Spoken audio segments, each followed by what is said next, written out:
कार्यक्रमाला आपण सुरुवात करत आहोत। आजच्या या कार्यक्रमासाठी उपस्थित असलेले जिल्हा काँग्रेसचे नेते विजय पाटील साहेब हे आपणामध्ये उपस्थित झालेले आहेत। त्यांना मी आमच्या IT टीमचे सदस्य विवेन रॉड्रिग्स यांचे हे पुष्पगुच्छ देऊन त्यांचं स्वागत करतील। सर्वांनी टाळ्या वाजवाव्यात। वसई विरार पालघर जिल्ह्याचे अध्यक्ष अनिल आलमेडा साहेब, वसई जिल्हा काँग्रेस अनिल साहेब आपल्यामध्ये आहेत। सुखसंपत्तीचे जे चेअरमन आहेत त्यांचं मी पुष्प देऊन स्वागत करतो। तसेच प्रिन्सली परेरा यांनी इथे समोर बसावं। प्रिन्सली परेरा, आजच्या ह्या कार्यक्रमाचं आयोजन हे प्रिन्सली परेरा यांच्या सहकार्याने झालेलं आहे। प्रिन्सली परेरा हे वसई जिल्हा काँग्रेसचे सचिव आहेत। त्यांचं आपण जोरदार टाळ्यांचं स्वागत करूया आणि त्याला पुष्पगुच्छ देऊया। तसेच आजच्या कार्यक्रमाचे प्रमुख वक्ते माननीय आविष्कार अशोक कांबळे त्यांनी इथं समोर बसावं।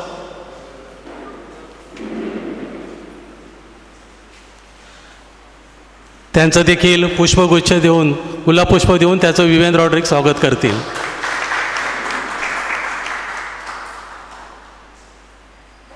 मित्रहो, आजचा हा कार्यक्रम सुखसंपत्ती संवर्धक सहकारी सोसायटी ह्याच्या विद्यमाने हा आयोजित करण्यात आलेला आहे।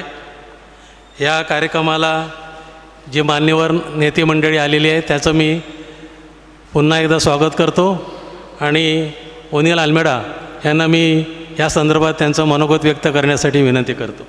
सुखसंपत्ती संवर्धक सहकारी सोसायटीच्या वतीने आयोजित केलेल्या मत्स्यशेती मार्गदर्शन शिबिरासाठी हजर असलेले पालघर जिल्ह्याचे काँग्रेसचे नेते,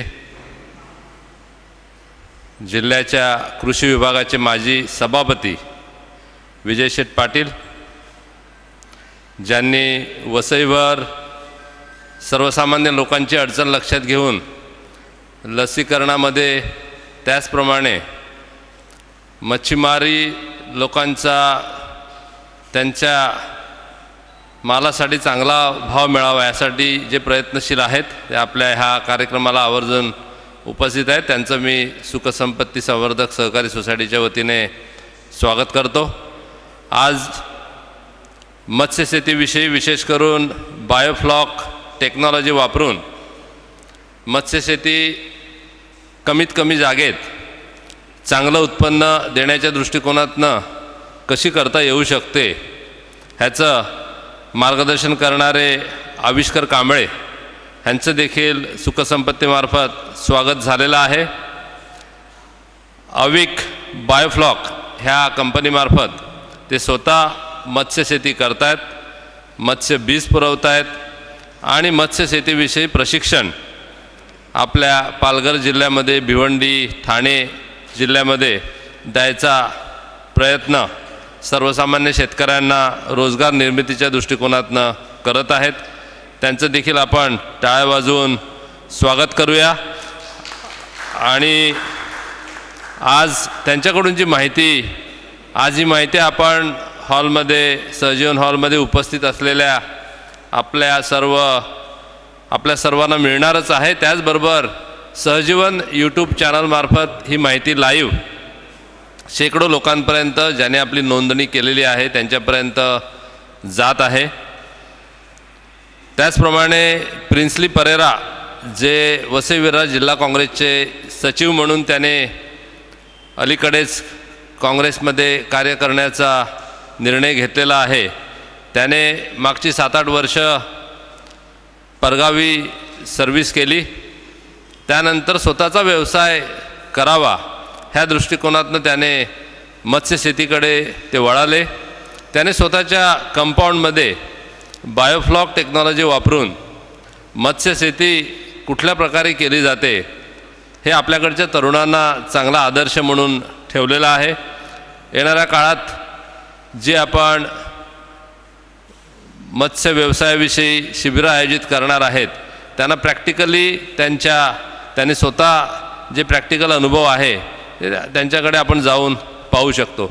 सुखसंपत्ती संवर्धक सहकारी सोसायटीविषयी थोडक्यात माहिती देण्याचा मी प्रयत्न करतो.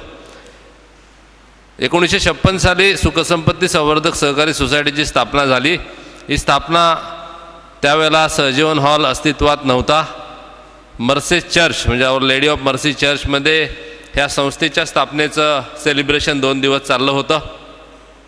सुरुवातीला जी गावकी पद्धत आहे, आपल्याकडच्या अनिष्ट रूढी चालीरीती आहेत त्यावर प्रबोधन करण्याचं काम ह्या संस्थेमार्फत व्हायचं.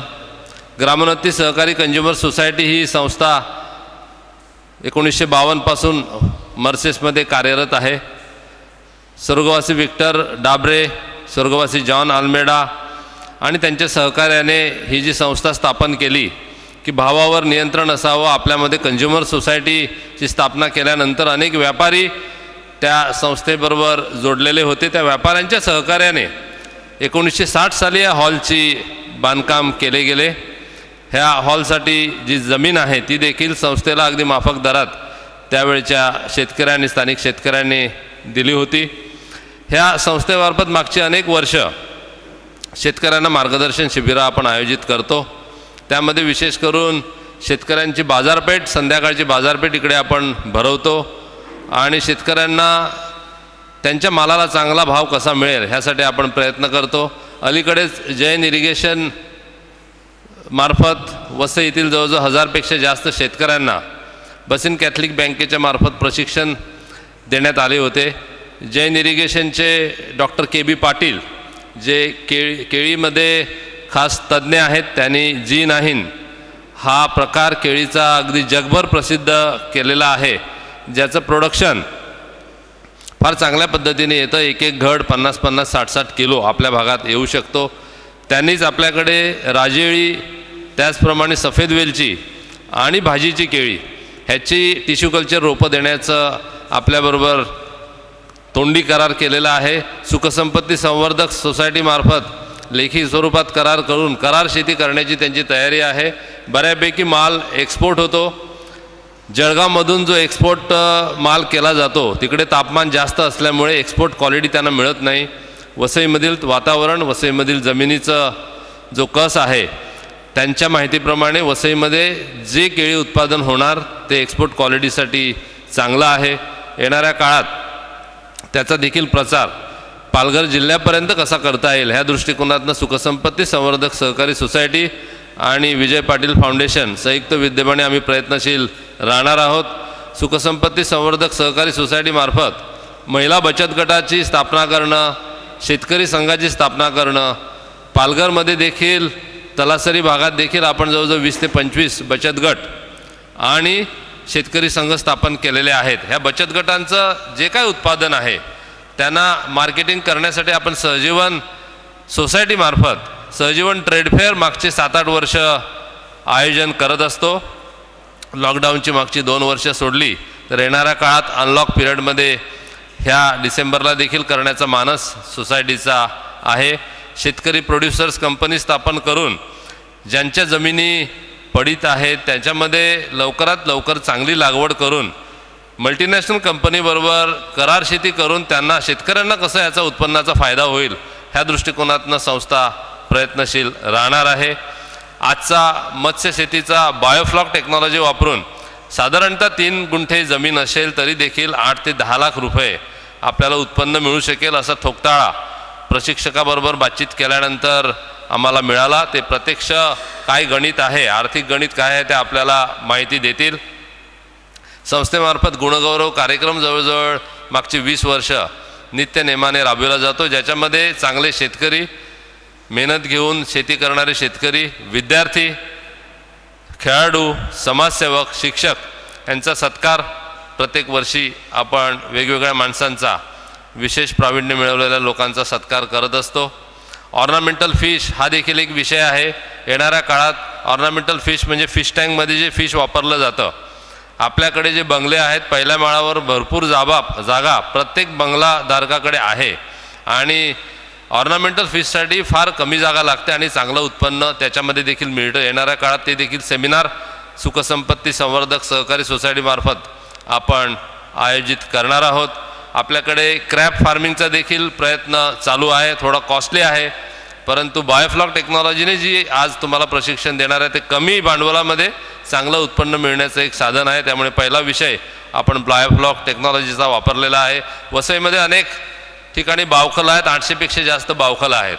बावखलामध्ये पाण्याचं साफसफाई करून वेस्ट वॉटर त्याच्यामध्ये न सोडणं ह्याचं प्रबोधन करून ह्या मत्स्यशेतीविषयी मार्गदर्शन करून प्रत्येक गावातील बावखलामध्ये मत्स्यबीज पुरवण्याचं देखील प्रयत्न संस्थेमार्फत आणि विजय पाटील फाउंडेशनमार्फत येणाऱ्या काळात आपण करणार आहोत, ज्यामार्फत मत्स्यशेतीचं मार्गदर्शन सर्वसामान्य लोकांपर्यंत जाईल आणि एकत्रित आपले जे कार्यकर्ते आहेत त्यांना एकत्रित राहून येणाऱ्या काळात जागरूक राहण्याच्या दृष्टिकोनातनं हा प्रकल्प देखील आपण राबवणार आहोत.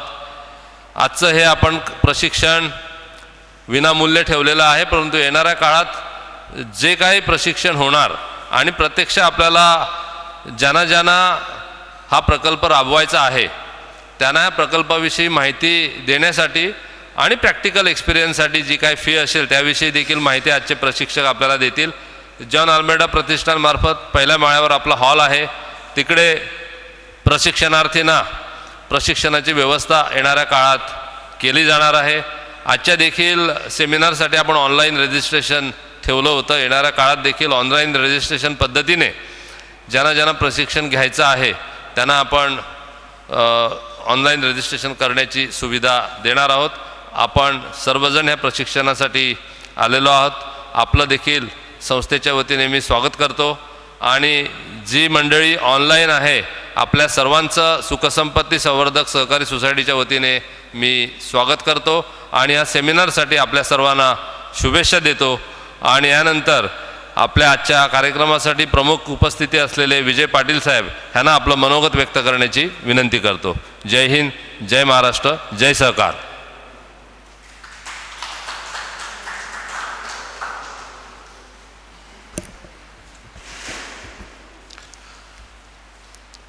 आज सुखसंपत्ती सोसायटीच्या तर्फे खास मत्स्य व्यवसायाचं आयोजन आपले काँग्रेसचे अध्यक्ष अल्मेडा साहेब, त्याचकरता मार्गदर्शन करण्यासाठी आलेले परेरा साहेब आणि कांबळे सर्व जमलेले बंधूंनो, खरं म्हणजे मी यूट्यूबमध्ये मत्स्य व्यवसायाचं पाहत होतो आणि नंतर लक्षात आलं की ते आपले सँडोरचे परेरा साहेबांचंच यूट्यूबमध्ये माहिती आलेली आहे. तर मला आश्चर्य वाटलं की एक वसईमध्ये एक त्यांच्या घराच्या वाडीमध्ये जागेमध्ये त्यांनी आपला हा प्रकल्प चालू केला आणि योगायोगाने दुसऱ्या दिवशीच अल्मेडा साहेबांनी मला फोन करून सांगितलं की असं असं सँडोरला आपल्याकडे एक मत्स्य व्यवसायाचा प्रकल्प एकाने केलेला आहे. तर बरं साहेब, मी कालच यूट्यूबमध्ये पाहिलं आणि मला आवडलं ते आणि मी नक्कीच ते पाहायला येणार आहे.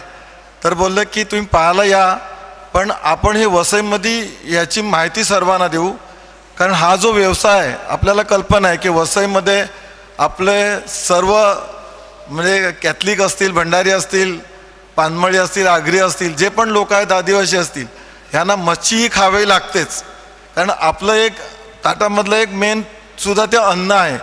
आणि आपल्याला कल्पना आहे की एप्रिल मे नंतर थोडंसं म्हणजे त्या मत्स्य व्यवसायावर भांग पडतो आणि हा व्यवसाय कुठेतरी बाजारामध्ये मच्छी कमी यायला लागते आणि त्या टायमाला मच्छीला भाव वाढतो.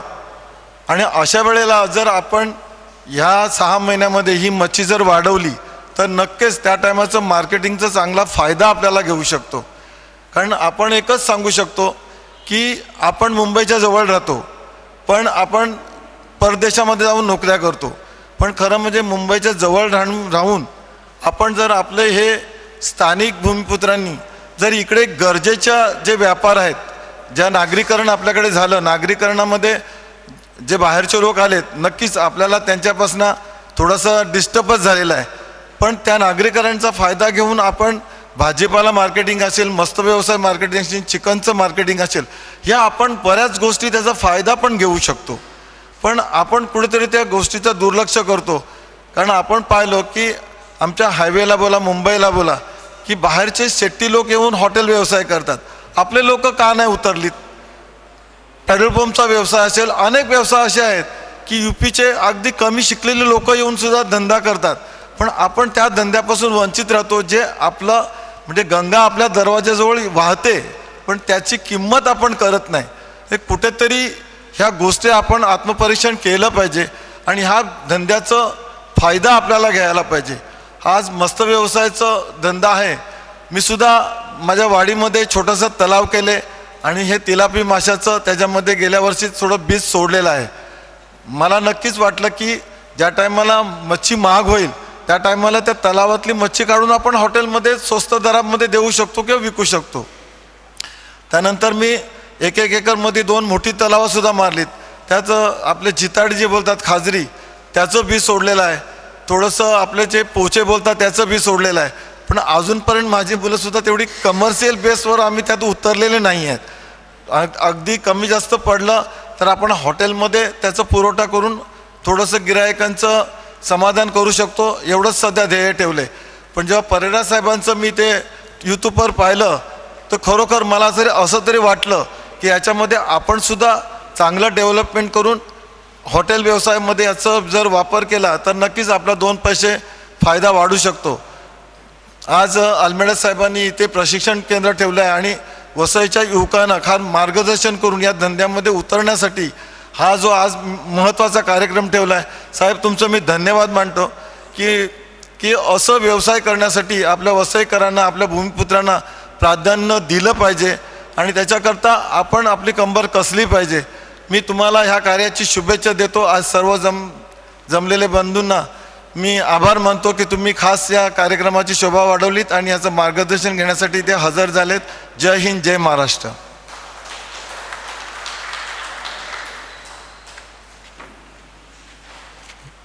धन्यवाद विजय पाटील साहेब. आता काँग्रेसचे किरण शिंदे, सोशल मीडिया प्रमुख, यांना विवियन रॉड्रिग्स हे गुलाबपुष्प देऊन त्यांचं स्वागत करतील. किरण शिंदे.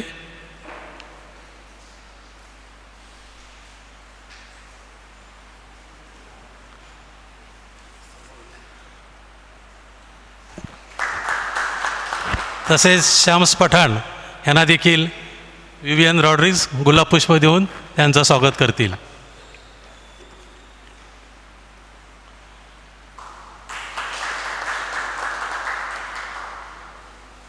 आजच्या कार्यक्रमाचे प्रमुख वक्ते माननीय आविष्कार अशोक कांबळे यांचा मी थोडक्यात अल्प परिचय करून देत आहे.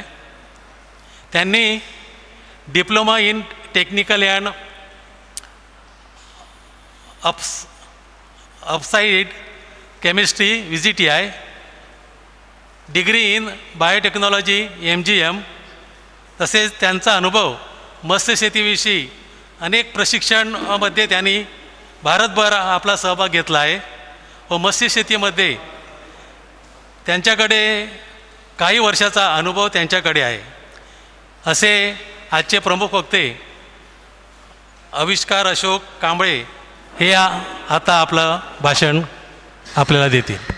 नमस्कार, माझं नाव आविष्कार अशोक कांबळे. सर्वप्रथम सुख संपत्ती सर्वोदक सहकारी सोसायटी यांना आभार, मला इथे बोलण्याचे चान्स दिला. आणि मी fish farming by biofloc technology, मी थोडक्यामध्ये मी माझं इंट्रोडक्शन देतो जे सरांनी पहिलाच दिलेलं आहे. मी डिप्लोमा केला आहे VGTIमधून, ते टेक्निकल अँड अप्लाइड केमिस्ट्रीमध्ये, आणि माझी जी डिग्री झाली आहे ती बायोटेकमध्ये झाली आहे, ते MGM कॉलेजतर्फे. आणि माझं फिश फार्मिंग बाय बायोफ्लॉक टेक्नॉलॉजीचा एक्सपिरियन्स सांगायचं म्हणलं तर मी 2018पासून ह्याच्यावरती मी खूप सारे आर्टिकल्स वाचले, खूप सारे व्हिडिओज बघितले आणि त्याच्यानंतरला ऑल ओव्हर इंडियामध्ये मी 4 ते 5 ट्रेनिंग प्रोग्राम्स अटेंड केले. आणि स्वतःचं प्रॅक्टिकल नॉलेज म्हटलं तर आता मला ॲट प्रेझेंट 1.5 वर्ष झालं आहे आणि माझे 2 सक्सेसफुल हार्वेस्टिंग झाले. त्याच्यामध्ये मी स्पीशीजचे हार्वेस्टिंग केले आहे, ते तिलापिया, फंगाशियस आणि रूपचंद, ज्याला आपण लोकल लँग्वेजमध्ये गोड पाण्याचा पापलेटही बोलतो. तर बायोफ्लॉक टेक्नॉलॉजी आणि ट्रेडिशनल जी फिश फार्मिंगची टेक्नॉलॉजी आहे जी आपण तलामध्ये करतो, हे बायोफ्लॉक टेक्नॉलॉजीला एवढा इम्पॉर्टन्स का आहे की बायोफ्लॉक टेक्नॉलॉजीमध्ये असं काय बेनिफिट्स आहेत जे आपल्याला ट्रेडिशनल फिश फार्मिंगमधून भेटत नाही. तर सर्वात इम्पॉर्टंट असं आहे की आपण बायोफ्लॉक टेक्नॉलॉजीमध्ये हाय इंटेन्सिव्ह फार्मिंग करतो. आपल्याला कमी एरियामध्ये जास्ती उत्पादन भेटतं. आता एक एक्झाम्पल घ्यायला तर एका एकरमध्ये जर तलावामध्ये आपल्याला प्रोडक्शन करायचं असेल, 3 टनचा माल किंवा 4 टनचा माल आपल्याला काढायचा असेल, प्रोडक्शन करायचं असेल, तर त्याला कमीत कमी आपल्याला 1.5 ते 2 एकर जागा लागते हे तलावासाठी. आणि तेच प्रोडक्शन आपण 3 ते 4 गुंठ्यामध्ये म्हणजे 3000 ते 4000 स्क्वेअर फीटच्या एरियामध्ये आपण 4 ते 4.5 टन माल काढू शकतो. हे आणि सायकल जी आहे ती 6 to 7 मंथची सायकल आहे हार्वेस्टिंगची, ॲज कम्पेअर टू जे ट्रेडिशनल पॉन्ड्समध्ये तुमचे ती सायकल कधी 10 महिने तर ते 11 महिन्यापर्यंत जाते. आणि सेकंड असं बायोफ्लॉक टेक्नॉलॉजी काय आहे. बायोफ्लॉक टेक्नॉलॉजी बेसिकली आपण एक इंटेन्सिव्ह फार्मिंग करतो, आपण त्याला मॉनिटर करतो. त्याच्यामध्ये जे प्रोबायोटिक आणि जे बॅक्टेरियाज असतात त्याच्यामध्ये एक सायकल असते. त्या सायकलमध्ये जे अमोनिया असतो, जसे आता आपले मासे जे जेव्हा घाण करतात आणि त्याच्यामध्ये पाण्यामध्ये बाकीचे जे मटेरियल्स असतात जे हार्मफुल असतात, त्याला जे बॅक्टेरियाज आहेत त्याला गुड बॅक्टेरियाजमध्ये कन्वर्ट करतात. ती सायकल असते की जेव्हा अमोनिया प्रोड्यूस होतो, माशांच्या घाणीमुळे पाण्यामध्ये अमोनिया प्रोड्यूस होतो, त्याला ब्रेकडाऊन करून तो NO2 बनवतो, नायट्रेट बनवतो. नायट्रेटला ब्रेकडाऊन करून तो नायट्रेट बनवतो आणि नायट्रेटच्या नंतरला मग प्रोटीनियस एलिमेंट्स असतात जे आपल्या माशांसाठी ग्रोथसाठी युजफुल असतात. ते कसे माशांपर्यंत जातात, ज्या पाण्यामध्ये जेव्हा ही सायकल पूर्ण बनते, जेव्हा जे युजफुल बॅक्टेरियाज किंवा गुड बॅक्टेरियाज जे प्रोड्यूस होतात पाण्याच्या त्या सराउंडिंगमध्ये, ते माशांच्या गिल थ्रू, मासे जेव्हा गिल ओपन करते त्याच्या थ्रू त्यांच्या आतमध्ये जाते. आणि आपण जे फीड करतो ते हाय व्हॅल्यूचं आणि प्रोटीन कंटेंटचं फीड असतं. तर ह्याच्या कारणामुळे जी आपल्याला जी ग्रोथ आहे माशांची ही लवकर भेटते आणि जे मासे आपल्याला जे भेटतात ते डिझीज रेजिस्टन्स भेटतात. हे बेसिक हे आहे की डेफिनेशन आहे की बायोफ्लॉक म्हणजे काय आणि त्याच्यामध्ये काय काय प्रकार आहेत ते आपण बघूया. पहिला आजचा जो प्रोग्राम आहे त्या प्रोग्राममध्ये आपण काय काय कव्हर करणार आहे ते कंटेंट मी थोडक्यामध्ये तुम्हाला सांगतो.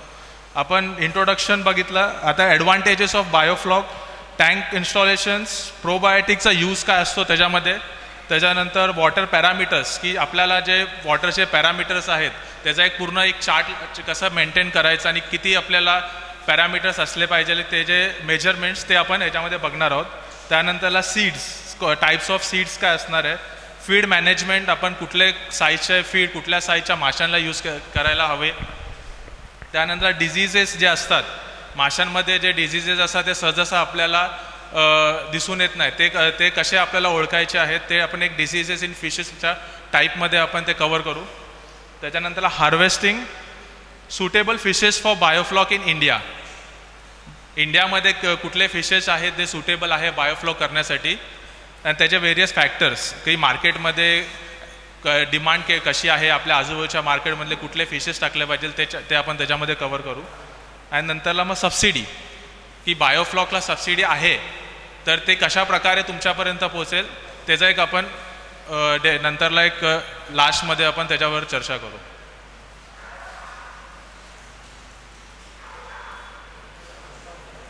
बायोफ्लॉकची हिस्ट्री बघायला गेलं तर बायोफ्लॉक पहिला एक R&D म्हणून यूज केला होता फ्रान्स युनिव्हर्सिटीमध्ये, फ्रान्सच्या युनिव्हर्सिटीमध्ये, पण ते फक्त ॲज अन R&D स्केलवरती झालं, त्याला कधी कमर्शियलवरती त्या लोकांनी कन्वर्ट नाही केलं.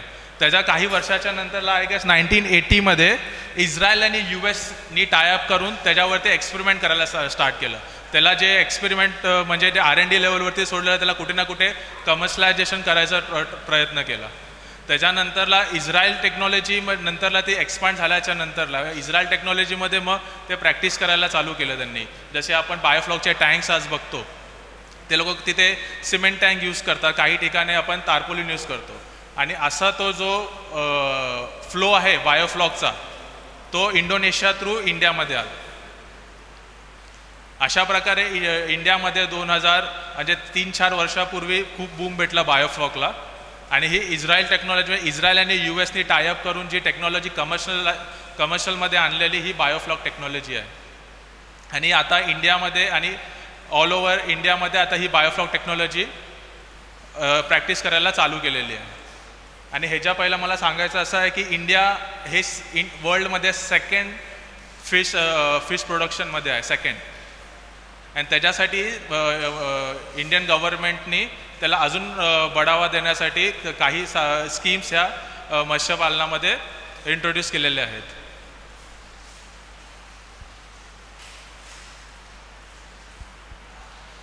आता जसं मी थोडक्यात सांगितलं होतं की डिफरन्सेस काय असतात ट्रेडिशनल फार्मिंगमध्ये आणि बायोफ्लॉकमध्ये.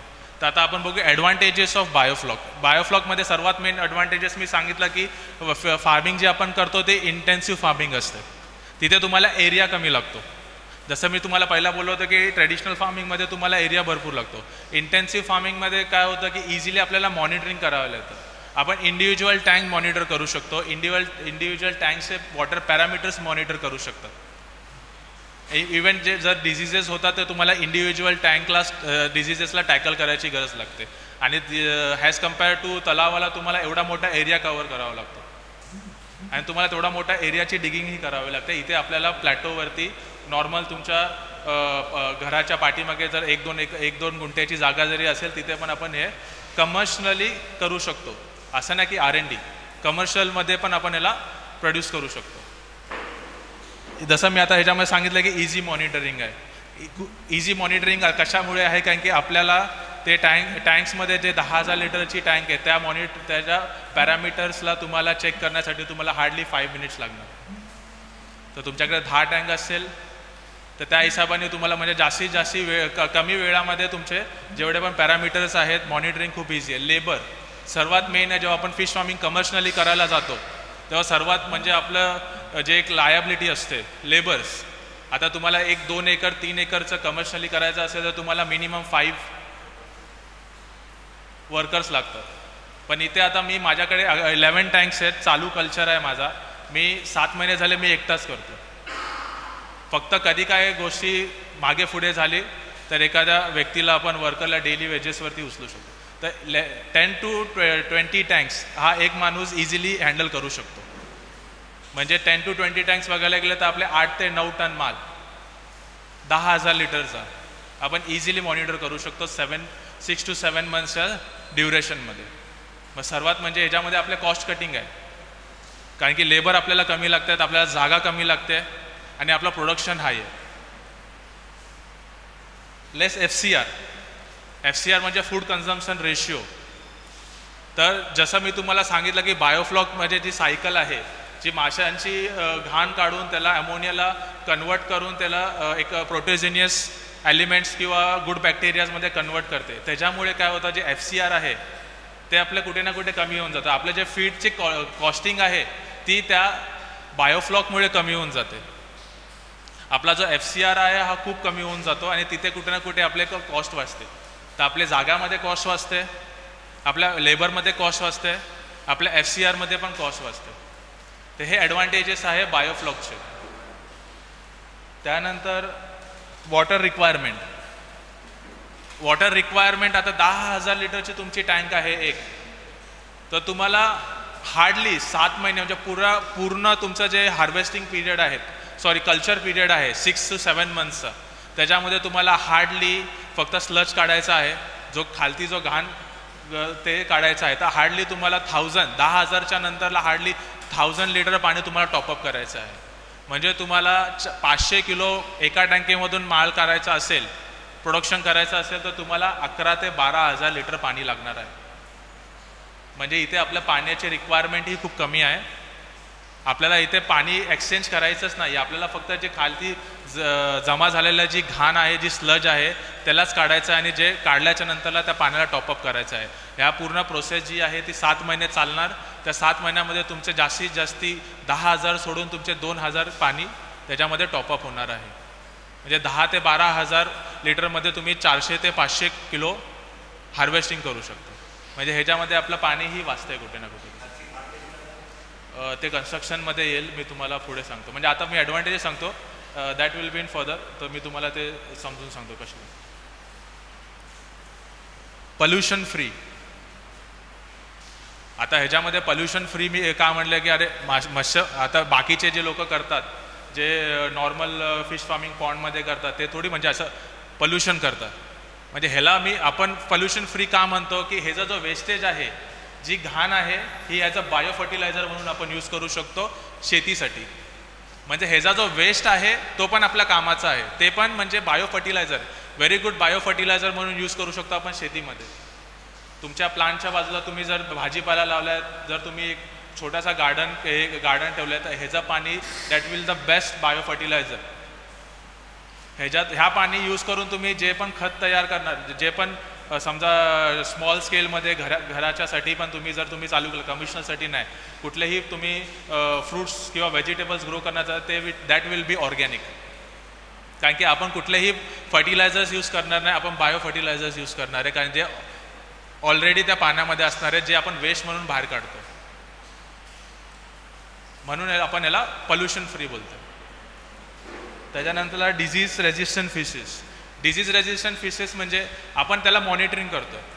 आपण म्हणजे कसं असतं, जेव्हा पण एक वातावरण आहे, आता आपण ह्या वातावरणामध्ये राहतो, वातावरण चांगलं असेल तर आपली हेल्थ चांगली आहे. आजच्याच पॅन्डेमिकचंच आपण एक्झाम्पल दिला.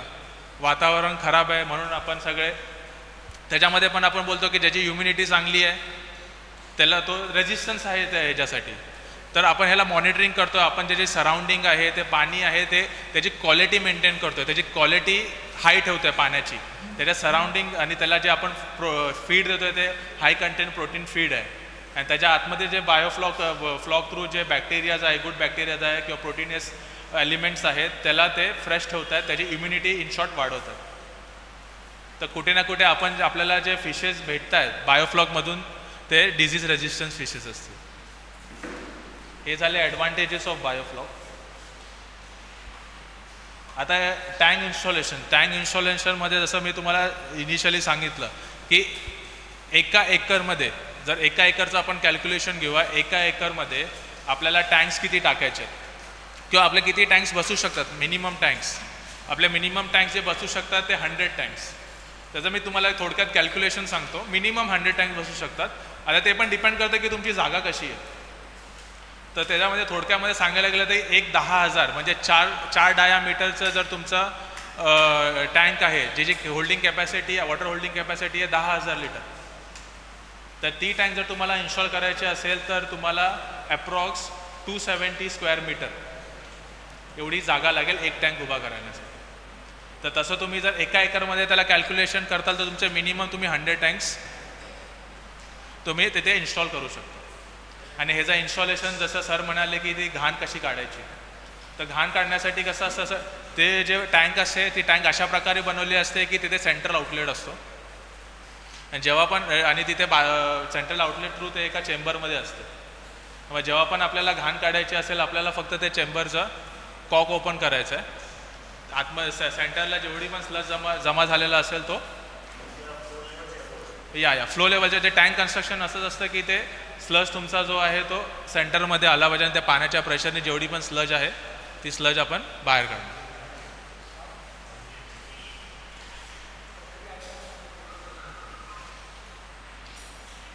आणि जर आता इथे आपल्याकडे 1 गुंठे 2 गुंठे ज्यांच्याकडे घराच्या बॅकयार्डमध्ये जागा आहे, तर त्याच्यामध्ये आपण आता तुम्हाला मी जसं सांगितलं की 270 स्क्वेअर मीटर तुम्हाला एका टँकसाठी जागा लागते. तर तसं एक स्मॉल स्केलमध्ये तुम्हाला सांगायला गेलं तर 3 गुंठ्यामध्ये 3000 स्क्वेअर फीटमध्ये तुम्ही 10 टँक तुम्ही इन्स्टॉल करू शकता. 10 टँक. तर 10 टँक तुम्ही इन्स्टॉल करू शकता. तर तुमचा जी कॅपॅसिटी आहे 10 टँकची ती तुमचे 450 ते 500 किलो म्हणजे अर्धा टनपर्यंत तुम्ही माल प्रोडक्शन करू शकता 3 गुंठ्यामध्ये. 3 गुंठ्यामध्ये तेवढा तुमचं प्रोडक्शन होऊ शकतं. आता हा फ्लॉक कसा बनतो, हा फ्लॉकमध्ये आपण काय मायक्रो ऑर्गॅनिझम्स आहेत. प्रोबायोटिक हा एक प्रकारचा मायक्रो ऑर्गॅनिझम्स आहे. हा ॲक्टिव्ह ऑर्गॅनिझम आहे. ह्याला आपण आपल्या जे कल्चरचं पाणी आहे त्या पाण्यामध्ये विथ प्रेझेन्स ऑफ मोलॅसेस म्हटलं की गुळ किंवा जॅगरी, लोकल लँग्वेजमध्ये काय आपण काकवी बोलतो त्या गोष्टीला. ते कार्बन सोर्स आहे. प्रोबायोटिक आणि carbon source in presence of aeration, जे आपण आपल्या पाण्याच्या मध्ये 24 तास एरिएशन ठेवणार आहे, ह्याच्यामध्ये ती सायकल होऊन आपला जी बायोफ्लॉक आहे हा फ्लॉक रेडी होतो. फ्लॉक रेडी होतं म्हणजे प्रोबायोटिक काय आहे, हे एक मायक्रो ऑर्गॅनिझम आहे.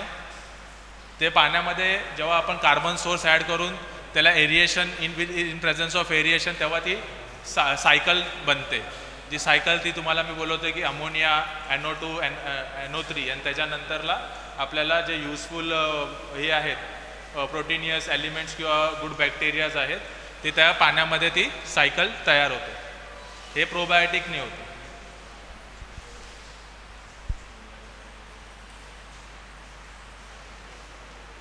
आणि प्रोबायोटिकमुळेच ते एन्व्हायरमेंट आहे जो सराउंडिंग आहे पाण्याचा तो हेल्दी असतो. पाण्याचा एन्व्हायरमेंट हेल्दी असल्यामुळे पाण्याच्या मध्ये कुठल्याही प्रकारचा स्ट्रेस नसल्यामुळे आपण त्या जे फार्मिंग आहे ती इझिली करू शकतो आणि त्याच्यामुळे जी मॉनिटरिंग आहे ती इझी होऊन जाते. आता त्याच्यामध्ये पॅरामीटर्स काय आहेत, आपण जे आता बोलतोय की पाणीमध्ये आपण हे करणार ते करणार, पण त्याच्यामधले पॅरामीटर्स ते आपल्याला कसे हवे, तर त्याच्यामध्ये खूप सारे पॅरामीटर्स असतात. सर्वात पहिला प्रथम असतो TDS, टोटल डिझॉल्व सॉलिड. तर आता आपण जे पाणी पितो त्याचा TDS आय गेस 40च्या कमी असतो. म्हणजे त्याच्या TDS म्हणजे पाण्याचा खारे, म्हणजे इन शॉर्ट त्याचं हार्डनेस किंवा आपण बोलू शकतो खारेपणा. तर TDS एक फॅक्टर आहे. त्याच्यानंतर टेम्परेचर एक फॅक्टर आहे. तर टेम्परेचर ॲक्वाकल्चर करण्यासाठी टेम्परेचर जो लागतो तो in between 28 to 30 degree Celsius. टेम्परेचरच्या नंतरला pH आहे. pH ॲक्वाकल्चर करण्यासाठी किंवा फिश फार्मिंग करण्यासाठी जो pH आहे तो आपल्याला 6.8 to 8 पाहिजे, पण मोस्टली आपण 7च्या वरतीच कन्सिडर करतो. ह्या सगळ्या फॅक्टर्स आहेत. त्याच्या pHच्या नंतरला आहे टेम्परेचर. pHच्या नंतरला आहे टोटल डिझॉल्व्ड ऑक्सिजन. तुमचं टोटल डिझॉल्व्ड ऑक्सिजन किती हवं. त्याच्यानंतर आपलं अल्कॅनॅलिटी आहे. त्याच्यानंतर तुम्हाला मी TDS सांगितलं. ह्या सगळ्या पॅरामीटर्स आहे. ह्या पॅरामीटर्स आपण जे त्यांचे स्टँडर्ड्स रीडिंग आहे ते मेंटेन करायचे आहेत आणि ते मेंटेन करून आपल्याला हा पूर्ण कल्चर करायचा. आता ते जे TDS आहे ते किती असलं पाहिजे, तुमचा pH किती असला पाहिजे, हेच आहे आपला वॉटर पॅरामीटर्स. ह्या पॅरामीटर्स आपल्याला पूर्ण कल्चरमध्ये तसे ठेवायचे आहेत आणि आपल्याला कुठल्याही प्रकारचा फिशेसला डिझीज, फिशेसला स्ट्रेस, ह्या सगळ्या गोष्टी आपल्याला येणार नाही. जेव्हा ह्या सगळ्या गोष्टी येणार नाही, तुम्ही आपण जे ठरवलं आहे की 6 महिन्यामध्ये 7 महिन्यामध्ये हार्वेस्टिंग करायची आहे ती पॉसिबल होते. हे वॉटर पॅरामीटर्स. इन शॉर्ट आपल्याला जे सराउंडिंग आहे ज्याच्यामध्ये फिश आपलं ग्रो होणार आहे ते फिशेस ते सराउंडिंग आपल्याला बेटर ठेवायचं आहे for the quality of the fish. नाहीतर कसं आहे, जर आपण पाण्यामध्ये जेव्हा आपण दुर्लक्ष करणार, पाण्याची क्वालिटी आहे ती कमी होणार. कुठे ना कुठं तुमचा अमोनिया वाढणार. तर तुमचा अमोनिया वाढणार तर तिथे ते दॅट विल अट्रॅक्ट फिशेसच्या डिझिजेसला. तिथे मग तुमच्या डिझीजला कुठल्या ना कुठल्या प्रकारचे डिझिजेस होणार. ते वेगवेगळ्या प्रकारचे डिझीज आहेत ते आपण पुढे मी ह्याच्यामध्ये कव्हर करतो. आता आपण बघितलं की कन्स्ट्रक्शन करण्यासाठी कशी लँड लागते. मग आपण त्याच्यावरती केलं कन्स्ट्रक्शन, किती एरियामध्ये किती कन्स्ट्रक्शन होतं. वॉटर पॅरामीटर्स काय काय आपण ते बघितले. त्याच्यानंतरला आलं सीड्स. पाणीचं आपण केलं, कन्स्ट्रक्शन केलं. मग आता जो थर्ड पार्ट आहे तो आहे सीड्स. तर ते सीड्सचे पण टाईप्स असतात. तर त्यातले हॅचलिंग्स करून एक टाईप आहे. म्हणजे इन शॉर्ट जशी त्यांची लेंथ वाढते तसे त्यांना नाव दिलेलं गेलेलं आहे. हॅचलिंग करून ते हॅचलिंगचे जे सीड असतं ते काय ह्या प्रकारे असतं. त्याच्यानंतरला स्पॉन करून आहेत. ते स्पॉन्सचे जे सीड्स असतात त्याची ह्या टाईपची साईज असते. हा आहे फ्रायची जी सीड असते ते त्याची साईज अशा प्रकारे असते. त्यानंतरला येतं फिंगरलिंग म्हणलं की आपण अशा प्रकारे आपण पकडतो. हे फिंगरलिंग. इयरलिंगचा हा जो सीड असतो ह्याला काय करतात ते वर्षभर अशा प्रकारे त्यांना फीडिंग करतात की त्यांची मोर्टॅलिटी होणार नाही पण ते सर्व्हाइव्ह करणार. त्याला आपण इयरलिंग बोलतो. आता फिशेस आपण टाकल्याच्या नंतरला आता तर फीड जे प्रकारचे फीड्स आहेत ह्याच्यामध्ये मी काय कॉमन फीड्सचे हे काय बोलतात पिक्चर्स इमेजेस ठेवलेत. असं 2 mm जो फीड आहे तो असा दिसतो, 4 mm, 6 mm आणि 8 mm. तर आता हे जे 2 mm आहे, 4 mm आहे, 6 mm आहे आणि 8 mm आहे, हे आपण कुठल्या साईजच्या सीडला फिशेसला द्यायचे ते इम्पॉर्टंट आहे. तर कुठल्या साईजचा जेव्हा सीड असतो त्याला कुठल्या साईजचा सीड द्यायचं आहे ते आपण बघू.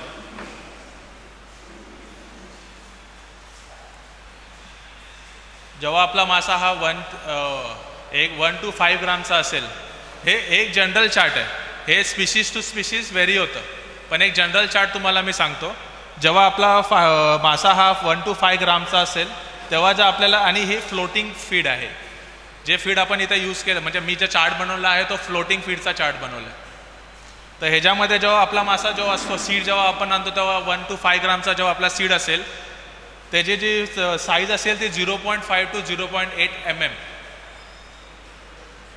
ही फ्लोटिंग फीडची साईज असेल.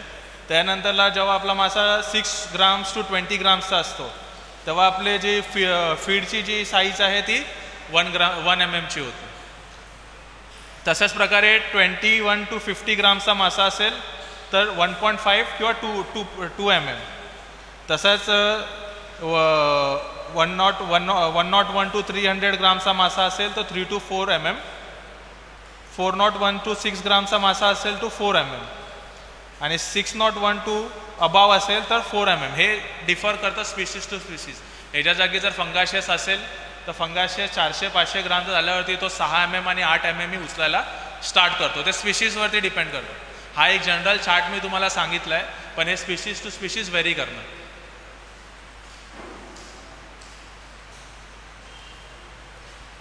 आता आपण फिश टाकले, कन्स्ट्रक्शन केलं, फिश टाकलं, नंतरला त्याचा फीड कसं आहे, कुठल्या क्वालिटी कुठल्या साईजचा फीड घ्यायचा आहे, त्याच्यानंतरला डिझिजेस. लिव्हिंग थिंग आहे म्हटलं कुठे ना कुठे डिझिजेस होणार, कुठे ना कुठे काही ना काही जर आपल्यापासून मिसहँडलिंग झाली किंवा नॅचरल अकरन्स डिझिजेस झाले तर ते कुठल्या टाईपचे डिझिजेस असतात. मेनली जे टाईपचे डिझिजेस असतात ते आपले बॅक्टेरियल, फंगल, पॅरासायटिक आणि प्रोटोझोनल. ह्यांनाही आपल्यासारखे डिझिजेस होतात. ह्यांनाही लिव्हर इश्यू होतो, ह्यांनाही गॅस्ट्रिक इश्यू होतो, ह्यांनाही फिवर येतं, ह्यांनाही पॅरासायटिकल किंवा इन्फेक्शस डिझिजेस होतात. ते कुठल्या टाईपचे डिझिजेस आहेत तर मोस्टली जे आहे बॅक्टेरियल असतात, फंगल असतात, पॅरासायटिक असतात आणि प्रोटोझोनल असतात. हे डिझिजेस जेवढे पण लिव्हिंग ऑर्गॅनिझम आहे या वर्ल्डमध्ये त्या लोकांना ह्या डिझिजेस होण्याचे चान्सेस असतात.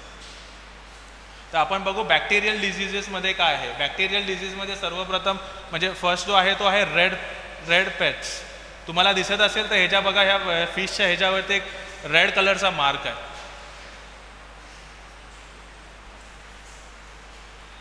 त्याच्यानंतरला बॅक्टेरियल डिझीजमध्येच ड्रॉप्सी. तुम्ही आता ह्याच्यावरती बघत असाल तर ह्या तिलाप्या फिशचं तुम्ही बघत असाल त्याचं पोट पूर्ण फुगलं आहे, एकदम साईज झाली आहे, ड्रॉप्सी आहे, म्हणजे त्याला गॅस्ट्रिक ड्रॉप्सी हे आहे, इन्फेक्शन आहे. त्याच्यानंतरला जो मोस्ट कॉमन बॅक्टेरियल डिझीजमध्ये आहे हे माउथ फंगस. तुम्ही इथे बघत आहात हे माउथला पूर्ण फंगस झालेला, व्हाईट झालेला, हे बॅक्टेरियल डिझीजेसमध्ये येतं. या फिशेसला अशा डिझीजेस होतात. हे ट्युबरक्लोसिस आहे. ट्युबरक्लोसिसमध्ये जे आपण माणसांमध्ये आपण बोलतो TB, त्याही प्रकारचा. आणि त्याला ओळखायचं कसं तर इथे तो डॉट आहे. हे बॅक्टेरियल डिझीजच्या अंडरमध्ये येतात म्हणून काही ते सिमिलरच दिसतात.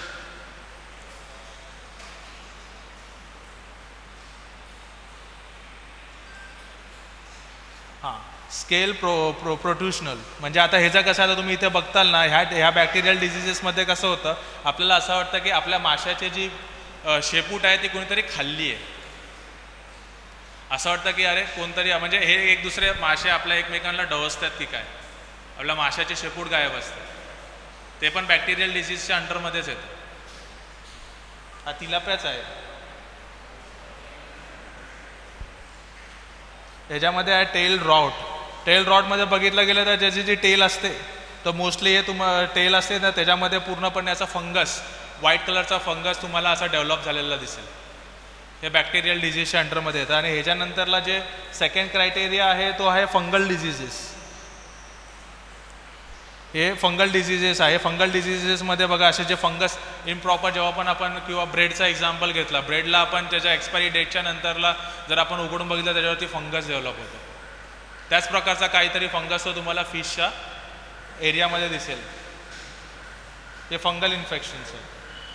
फंगल इन्फेक्शनमध्ये अजून एक आहे, हे असे हे सिम्पटम्स आहेत सगळे फंगल इन्फेक्शनचे. तर तो एक सिम्पटम्स तुम्हाला मी दाखवला फंगल इन्फेक्शनचा, जिथे तुम्हाला अशा प्रकारचे स्पॉट्स दिसतील. इन शॉर्ट, जेव्हा ब्रेडला आपण मी जसा एक्झाम्पल दिला फंगस डेव्हलप होतो, तसा कुठे ना कुठे माशांच्या स्किनवरती पण तो फंगस डेव्हलप होतो.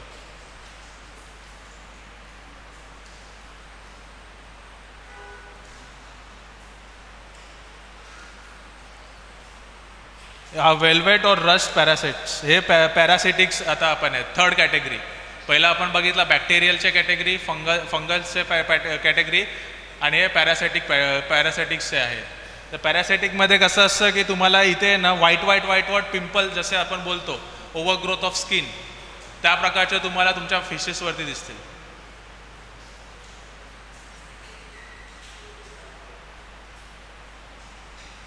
अँकर वॉर्म हे पण ह्या प्रकार, हे एक पॅरासायटिकलच आहे.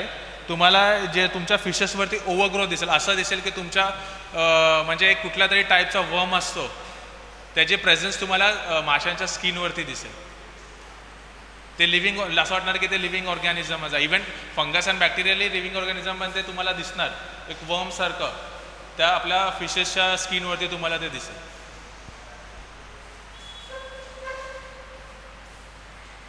ह्या पॅरासायटिकल डिझिजेस कसं असतं, त्याची जी गिल असते त्या गिलला इफेक्ट करते. त्यांची गिल जी असते, तुम्ही जेव्हा पण बघितलं गिल ओपन केलं तर त्याच्यामध्ये पूर्ण फंगल इन्फेक्शन, तर गिलचं पूर्ण आहे तो सडून गेलेला असेल. म्हणजे त्यांचा जो ऑक्सिजन इनटेक करण्याचं जे हे आहे मोड आहे, तोच पूर्ण डॅमेज होऊन जातो.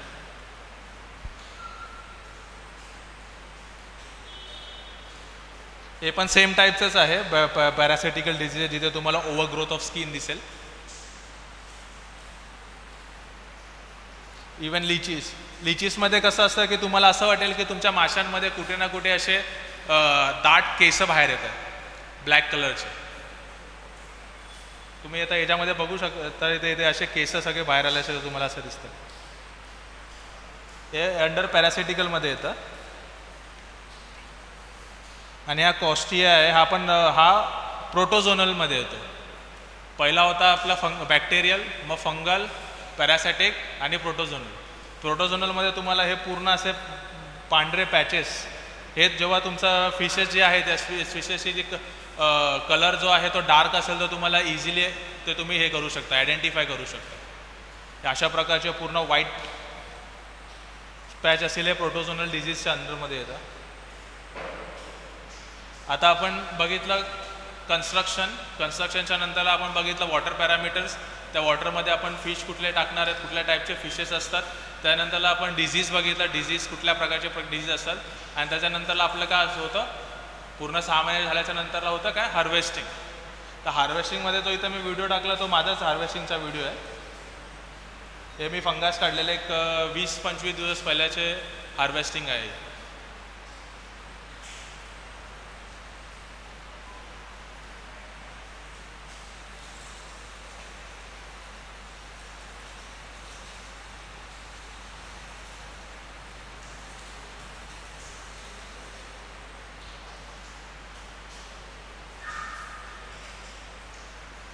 हार्वेस्टिंग आता हे आहे फंगस. आता आपण असा विचार करतो की अरे मी तिलाप्या करतोय, मला कल्चर तिलाप्याचा करायचा आहे, बरोबर. तर हार्वेस्टिंग माझा किती निघाला पाहिजे, तर हार्वेस्टिंग निघण्यासाठी मला सीड्स किती टाकले पाहिजे. आता एक्झाम्पल, आपण इकडे सगळे बसलेले आहेत, त्यांना तिलाप्या करायचं. तर तिलाप्या तुमचं जे मार्केटेबल साईज आहे किती आहे. जर मार्केटेबल साईज जर आपण इंडियन ॲव्हरेज आपण पकडला 500 ग्राम म्हणजे अर्धा किलो. जर अर्धा किलोचा एक मासा आपल्याला करायचा आहे आणि आपली जी कॅपॅसिटी आहे 10,000 लिटर वॉटरची, जो 4 डायामीटरचा आहे, त्याची कॅपॅसिटी आहे किती, 500 किलो, अर्धा टनची. मग त्या हिशोबाने आपण किती सीड्स टाकणार त्याच्यामध्ये. जर अर्धा किलोचा करणार आहे 1000, आपण किती टाकणार, 1000 सीड्स टाकणार तिलाप्याचे. ऑन दी अदर हँड जेव्हा आपण फंगाशियसचा कल्चर करायचा आहे, आपण ठरवलं की नाही मला फंगाशियसचा कल्चर करायचा आहे, फंगाशाच्या कल्चरला मार्केटमध्ये जी डिमांड आहे ती 750-700 ग्रामच्या वरची डिमांड आहे. त्याच्यामध्ये आपण 1000 मासे टाकू शकत नाही. जर 700 ग्रामचा आपला एक मासा झाला आणि तुम्हाला 1000 तुम्ही पीसेस टाकले तर तुमचा तो 500 किलोच्या वरती जातो. 800 ग्रामचा आपण जर मासा धरला आणि तो जर 1000 पीस असेल तर 500 किलोच्या वरती जातो. तुमचं सर्वायवल रेशो राहणार नाही. तुम्हाला कुठे ना कुठे ते डिझिजेस होणार आणि तुमची मॉर्टॅलिटी होणार. तर आपण जेव्हा स्टॉकिंग करणार तर आपल्याला डोक्यामध्ये हे ठेवायचं आहे की आपलं जे टार्गेट आहे तो 500 किलो आहे 10,000 लिटरमध्ये. तर आपल्याला त्याच्या प्रकारे आपल्याला सीड्स टाकायचे आहेत. जर आपण मी जसं तुम्हाला आता 2 एक्झाम्पल दिले, एक तिलाप्याचा एक्झाम्पल दिला आणि एक मी फंगाशियसचा एक्झाम्पल दिला. तिलाप्या जर आपल्याला मार्केटेबल साईज आजूबाजूला अर्धा किलो आहे तर आपल्याला टाकायचे 1000.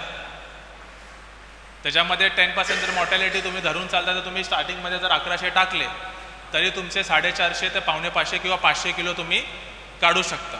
जेव्हा तुम्ही 1000 तिलाप्या टाकणार आणि तुमचा जो टार्गेट आहे एका माशाचा अर्धा किलो आहे. तसंच जसं फंगाशियसचा आहे, फंगाशियसचा आपल्याला 800-700 ग्रामच्या नंतरला मार्केट व्हॅल्यू आहे. मग तेव्हा आपल्याला 1000 नाही टाकायचे, ते कॅल्क्युलेट करून आपल्याला ते पीसेस सीड्स आहे ते स्टॉकिंग करायचे आहे. हे खूप इम्पॉर्टंट आहे.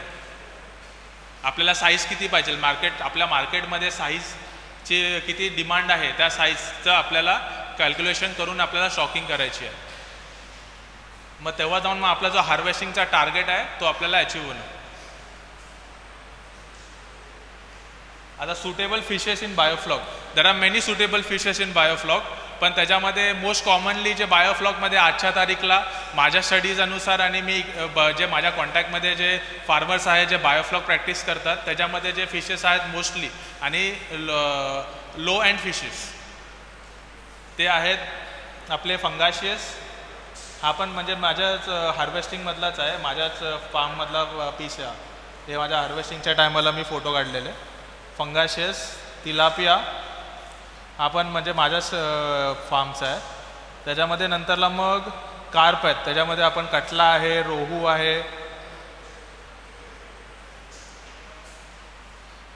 तर आता आपण कुठली स्पीशी आपल्याला कल्चर करायचं हे कसं ठरवणार, तर हे तुमच्या आजूबाजूच्या मार्केट अनुसार तुम्ही ठरवणार आहे. तुमच्या आजूबाजूला मार्केट कोणाचं आहे, तिलाप्याचा आहे, फंगासचा आहे, रोहूचा आहे, कटलाचा आहे. त्याच्या व्यतिरिक्त हाय व्हॅल्यू फिशेस जे आहेत, कोई आहे, सिंगी आहे, देसी मांगूर आहे, जिताडा आहे. त्याच्यानंतर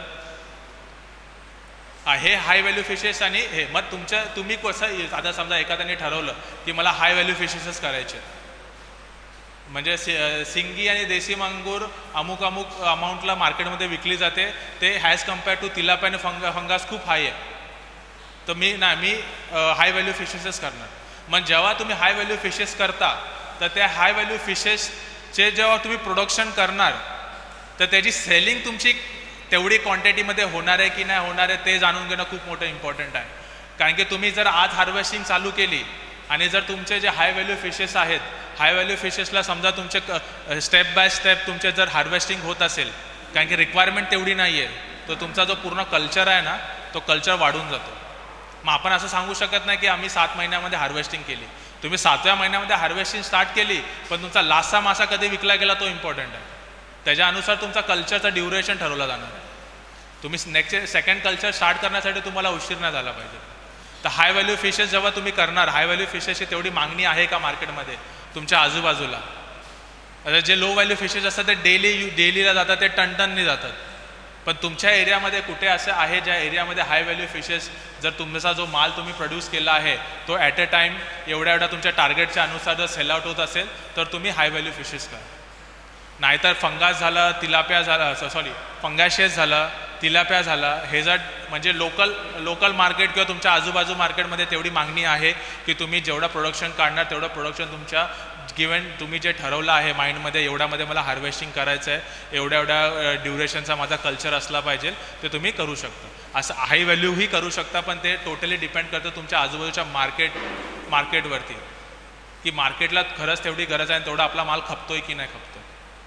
कारण की आपल्याला 6 महिने किंवा 7 महिने आपल्याला सेकंड कल्चर करायचं आहे. जर थोडं तुम्ही विकत गेला तर तुमचा हा कल्चर वाढणार आणि मग तुमचा सेकंड कल्चर खूप टायमाच्या नंतरला चालू होणार. आता बायोफ्लॉकसाठी सबसिडी आहे का, तर बायोफ्लॉकसाठी सबसिडी आहे. 2020मध्ये प्रधानमंत्री मत्स्य संपदा योजना ह्याच्या अंडरमध्ये बायोफ्लॉकसाठी सबसिडी ही दिली आहे. तर आता ह्या स्कीमच्या अंडरमध्ये फक्त फिशरीसाठी अराउंड मोर दॅन 2000 करोड्स गव्हर्नमेंटनी पास केलेले आहे.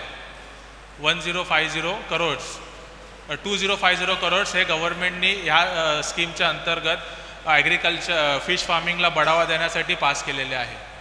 तर सबसिडी ही कशा प्रकारची सबसिडी आहे त्याच्यामध्ये मी थोडक्यामध्ये तुम्हाला सांगतो. क्रायटेरिया काय आहे सबसिडीचा बायोफ्लॉकचा. तर सबसिडी ही आहे ही फक्त 10,000 लिटर म्हणजे 4 डायामीटर आणि त्याची वॉटर कॅपॅसिटी असणार 10,000 लिटर ह्याला सबसिडी आहे. त्याच्या व्यतिरिक्त जर आपण विचार करतोय की 20,000 लिटर 30,000 लिटर, पण हा प्रोजेक्ट जो आहे हा जो फॉर्म्युला जो गव्हर्नमेंटने 2020मध्ये लॉन्च केला आहे तो 2025पर्यंत चालणार आहे. 2025पर्यंत 5 वर्षासाठी हे लॉन्च केलेलं आहे. तर ह्याच्या अंडरमध्ये इन्स्ट्रक्शनमध्ये जे क्रायटेरियाज आहेत जे टर्म्स अँड कंडिशन आहे त्या टर्म्स अँड कंडिशनमध्ये सर्व बेसिक टर्म्स अँड कंडिशन आहे की तुमचं जे टँक आहे ना ती 4 डायामीटरची असेल आणि त्याच्या 10,000 वॉटर कॅपॅसिटी असेल त्याच्यासाठीच सबसिडी आहे.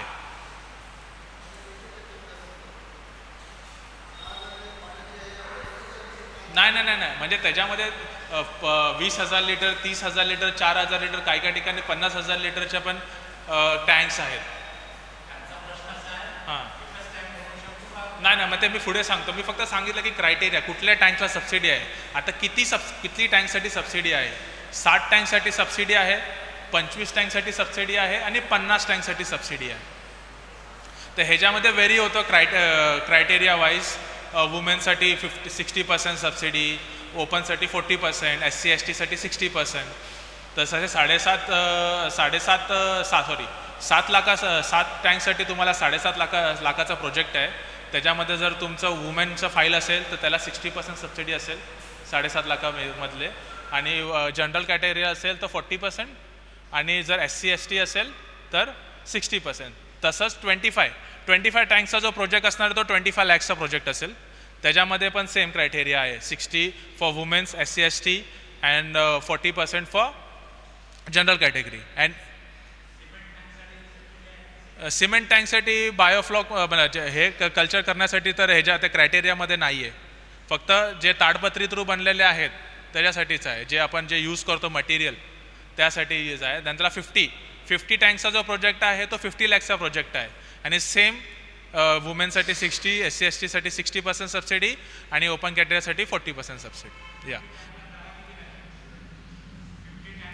50 टँकसाठी जर मी कॅल्क्युलेशन तुम्हाला सांगितलं तर त्या प्रकारे तुम्हाला 50 टँक्स पूर्ण टाकण्यासाठी एक 15,000 म्हणजे मॅक्सिममच बोलेल मी 1500 स्क्वेअर फीट 15,000 स्क्वेअर फीट म्हणजे 1.5 गुंठा 15 गुंठे जागा तुम्हाला एक 50 टँकसाठी लागेल. जसं मी कॅल्क्युलेशन तुम्हाला सांगितलं त्या प्रकारे. ते पुढे जास्त पण होऊ शकतं कारण की मी तुम्हाला पहिला पण बोललो आहे की ते तुमच्या लँडच्या स्ट्रक्चरवरती डिपेंड करतं. हे अप्रॉक्स आहे, पुढे मागे पण होऊ शकतं. तर सबसिडी आहे. सबसिडीच्या नंतरला मग आता बायोफ्लॉकमध्ये जेव्हा आपण ह्या सगळ्या गोष्टी करतो तर ह्या सगळ्या गोष्टी केल्याच्या नंतर आपल्याला कुठे पैसे वाचतात, कुठे हे कॉस्ट इफेक्टिव्ह आहे की आपण बायोफ्लॉक आपण जे आहे बायोफ्लॉक आपण यूज का करणार आहे कारण की त्याच्यामध्ये कॉस्ट इफेक्टिव्ह आहे. मी पण तेच बोलतोय, यूट्यूबर्स पण तेच बोलतात. आणि आपण म्हणजे का कॉस्ट इफेक्टिव्ह आहे तर आता मी एक पॉईंट्स तुम्हाला मी सांगतो. कारण की आपल्याला जागा लागणार कमी, तिथे आपलं कॉस्ट इफेक्टिव्ह झालं. जिथे आपल्याला 1 एकरची जागा आहे, 1.25 एकरमध्ये जो प्रोडक्शन करायचा आहे तो तुम्हाला 3 ते 4 गुंठ्यामध्ये करायचा आहे. तर मग तुम्हाला 1 एकर नाही म्हणजे 40 गुंठे जागा नाही लागणार तुम्हाला 3 ते 4 गुंठे जागा लागणार आहे 4 ते 5 टन माल काढण्यासाठी. इथे आपले कॉस्ट इफेक्टिव्ह आहे. आपल्याला लेबर कमी लागतात. जिथे आपल्याला 5 लेबर आहे, जर स्वतः तुम्ही करणार असाल तर तुम्हाला लेबरची गरज नाही आहे. म्हणजे तिथे तुमचा लेबरचा जो कॉस्टिंग आहे तो 0 होऊन जातो. तर तुम्ही स्वतः मॉनिटरिंग करताय तर किंवा 1 लेबर बरोबर. त्याच्यानंतरला हाय इंटेन्सिव्ह फार्मिंग करतोय आपण जो टार्गेट ह्याच्यामध्ये ठेवतो पॉन्डमध्ये त्या टार्गेटपेक्षा खूप जास्ती अधिक आपण 4 गुंठ्यामध्ये काढतोय. तोही म्हणजे कॉस्ट इफेक्टिव्ह आहे. आणि काही आता जे बायोफ्लॉकचे जे फिशेस आहेत आणि जे पॉन्डचे फिशेस आहेत त्याला तुम्ही इझिली कम्पेअर करू शकता. तुम्ही सांगू शकता की हा बायोफ्लॉकचा मासा आहे आणि हा पॉन्डचा मासा आहे. सर्वात पहिला आपला जो बायोफ्लॉकचा मासा असतो ना त्याला कुठल्याही प्रकारचा मातीचा वास नसतो आणि ते कुठे ना कुठे आपल्या टेस्टला पण डिफर करतं. त्याची जी शाईन असते ते शाईन तुम्ही इझिली बघून, जर मी बायोफ्लॉकचा मासा ठेवला आणि मी ह्याचा मासा ठेवला, पॉन्डचा मासा ठेवला, तर तुम्ही इझिली त्याची शाईन कम्पेअर करू शकता. इझिली तुम्ही शाईन कम्पेअर करू शकता. आणि खूप कमी असे डे टू डे हे आहेत, काय बोलतात आपण, ॲग्रिकल्चर रिलेटेड बिझनेसेस आहे कमर्शियली जर आपण बायोफ्लॉक करायचं म्हणलं तर ह्याचा वेस्ट पण आपला उपयोगी येतो आहे. म्हणजे ह्याचा वेस्ट आहे तो पण आपल्या कामाचा आहे. तो वेस्ट म्हणजे वेस्टेज नाहीच आहे. त्याचा तुम्ही जर बरोबर उपयोग केला तर ते तुम्हाला ह्याचा बायोफर्टिलायझर म्हणून तुम्ही त्याला यूज करू शकता. काही मग असे खूप कमी बिझनेसेस आहेत जे तुम्ही त्याचा वेस्ट पण तुम्ही त्याला काहीतरी त्याचा युजफुल करू शकता. तिथे पण आपण बोलू शकतो की हे कॉस्ट इफेक्टिव्ह आहे. छप्पर आवश्यक नसतं. कसं आहे की ते डिपेंड करतं क्लायमेटवरती.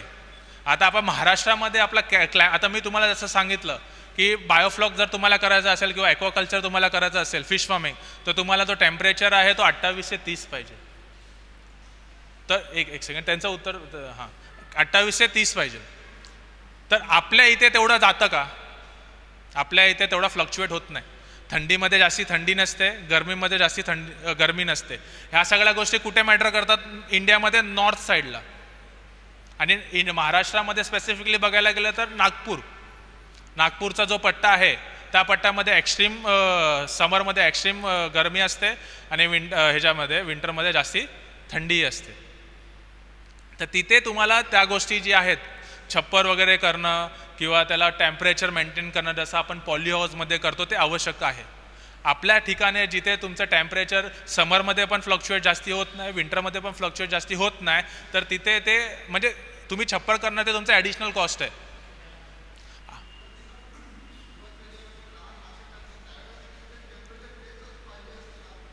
टेम्परेचर तर पाण्याचे तेच असणार. हां हां हां हां ओके ओके. जास्ती ऑडिबल असेल ज्यांना विचारायचं पुढे म्हणजे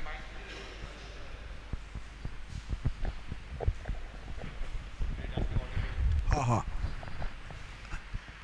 माझा प्रश्न असा होता की आपण सुरुवातीला जे मासे टाकतो लहान पीस, तेव्हा देखील तेच टेम्परेचर हवं असतं का पाण्याचं? कारण असं आहे की समजा आपण आपल्याकडे कधी कधी 35-38पर्यंत टेम्परेचर जातं, नाही असं नाही. हां, तर जर का सुरुवातीला लहान माशांसाठी जर टेम्परेचर आपण ते मेंटेन करायचा प्रयत्न करा, भले ते त्या हाऊस वगैरे बांधून आपण जर केलं नंतर, म्हणजे मे महिन्यामध्ये, तर मग जून, जुलै, ऑगस्ट, अगदी डिसेंबर, जानेवारीपर्यंत आपल्याला ते टेम्परेचर मिळू शकते जे आपल्याला अपेक्षित आहे, 28 ते 30. परंतु उन्हाळ्यामध्ये वगैरे तो कधी कधी जातं, ते 30च्या वरती 35-38पर्यंत जातं. अशा वेळेला मग आपल्याला ते सुरुवातीला पॉली हाऊस बांधणं महत्त्वाचं आहे की नाही?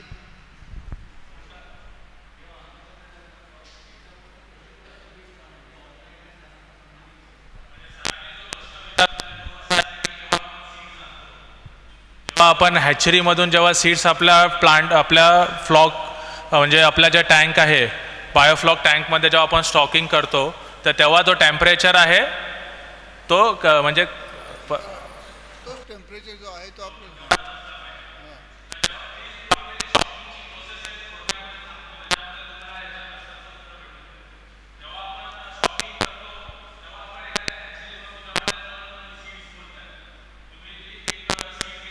लाईनची सीड जर तुम्ही आणता तर त्या जे सीड्स येतात ना त्या थैलीमध्ये येतात, पाऊचमध्ये येतात.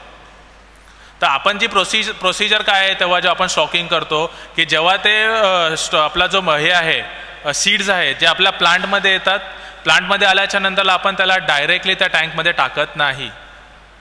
आपण काय करतो, ते पाऊच आहे, स्पेसिफिक पाऊच ज्या टँकमध्ये आपल्याला टाकायचे आहेत त्या टँकमध्ये आपण सोडतो विदाउट ओपनिंग इट. तर त्याच्याने काय होतं, एक म्हणजे काही टाईम स्पेनच्या नंतरला आपल्या ज्या पाण्याचं टँकचं जे टेम्परेचर आहे आणि ज्या पाण्यातून ते ट्रॅव्हल करून आलेले आहे ते सिमिलर होऊन जातात. आणि त्याच्यानंतरला आपण त्याला एक सॅनिटायझेशन प्रोसेस करून आपण त्या टँकमध्ये टाकून देतो. कारण की मासे जे मॉर्टॅलिटी होण्याचं सर्वात कॉमन रिझन आहे हार्ट अटॅक. सर्वात कॉमन रिझन आहे हार्ट अटॅक.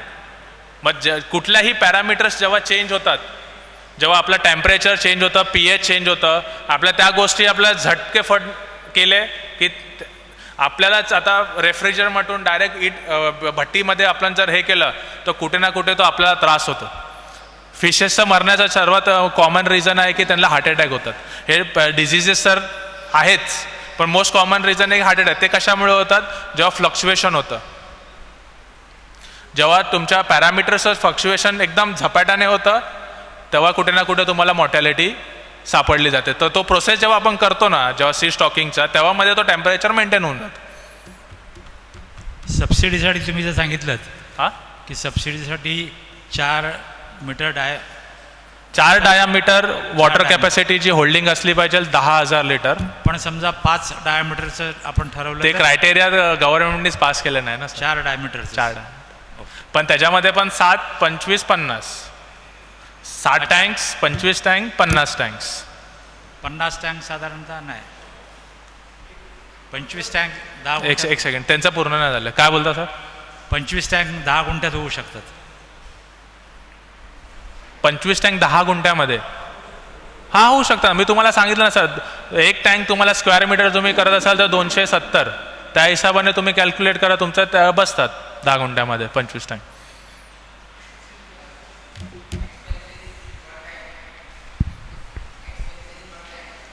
एक्सपेन्सेस पर टँक कसं आहे ना, आता इथे ह्या मुवमेंटवरती मी तुम्हाला जर प्रत्येक गोष्टीची कॉस्टिंग सांगितली ना, ते कुठे ना कुठे म्हणजे हे होणार, काय बोलतात ते, तुम्हाला एक रफ सांगू शकतो मी, पण ते पण मी सांगू शकत नाही. का? कारण की आजच्या तारीखला मी जे कन्स्ट्रक्शन केलं आहे ते कन्स्ट्रक्शनला 1.5 वर्ष झालेत.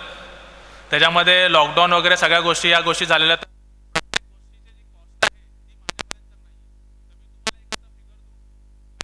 मार्केटमध्ये तुम्ही जर त्याच्याविषयी तुम्ही R&D करणार तर बोलणार की हात बोलला, कारण की ह्या गोष्टी ह्या टँक उभा ॲट प्रेझेंट.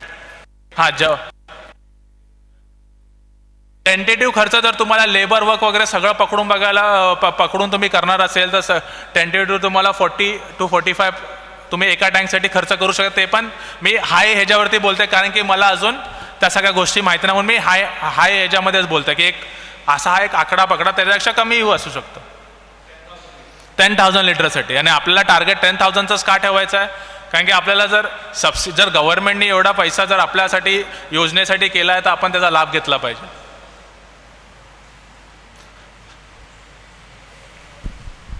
गव्हर्नमेंटने जर 10,000 लिटरची टँकची सबसिडी ठेवले, पण माझा प्रश्न असा आहे, समजा 30,000 लिटरचं पाणी आहे, टँक आहे आणि 10,000 लिटर आहे, तर दोन्ही टँकमध्ये कंपॅरिझन केल्यावरती फिशची ग्रोथ 10,000 लिटरमध्ये चांगली असेल की 30,000 लिटरमध्ये चांगली? कसं असतं माहिती आहे का, फिशेसला जेवढी जागा भेटते ना आणि जेवढा वॉटर क्वालिटी आपण मेंटेन करू ना त्याची जशी ग्रोथ जास्ती होते.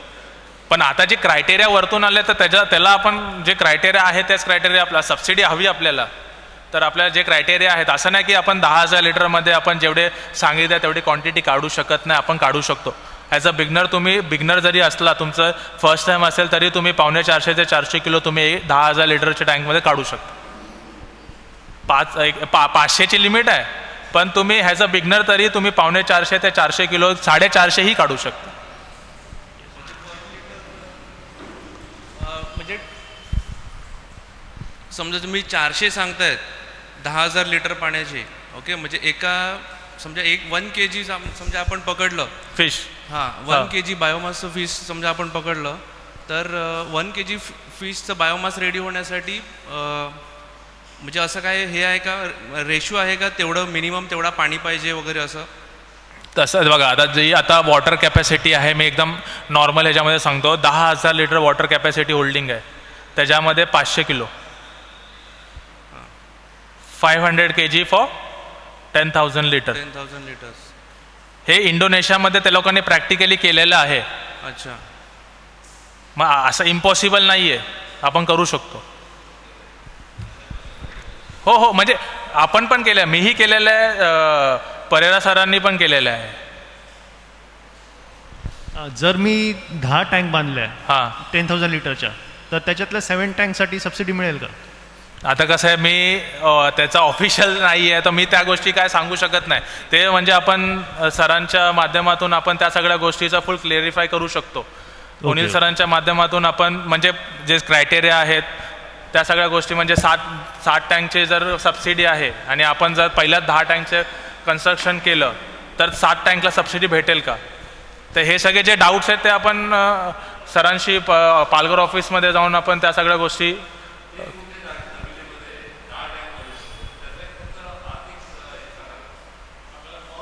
10 टँकचं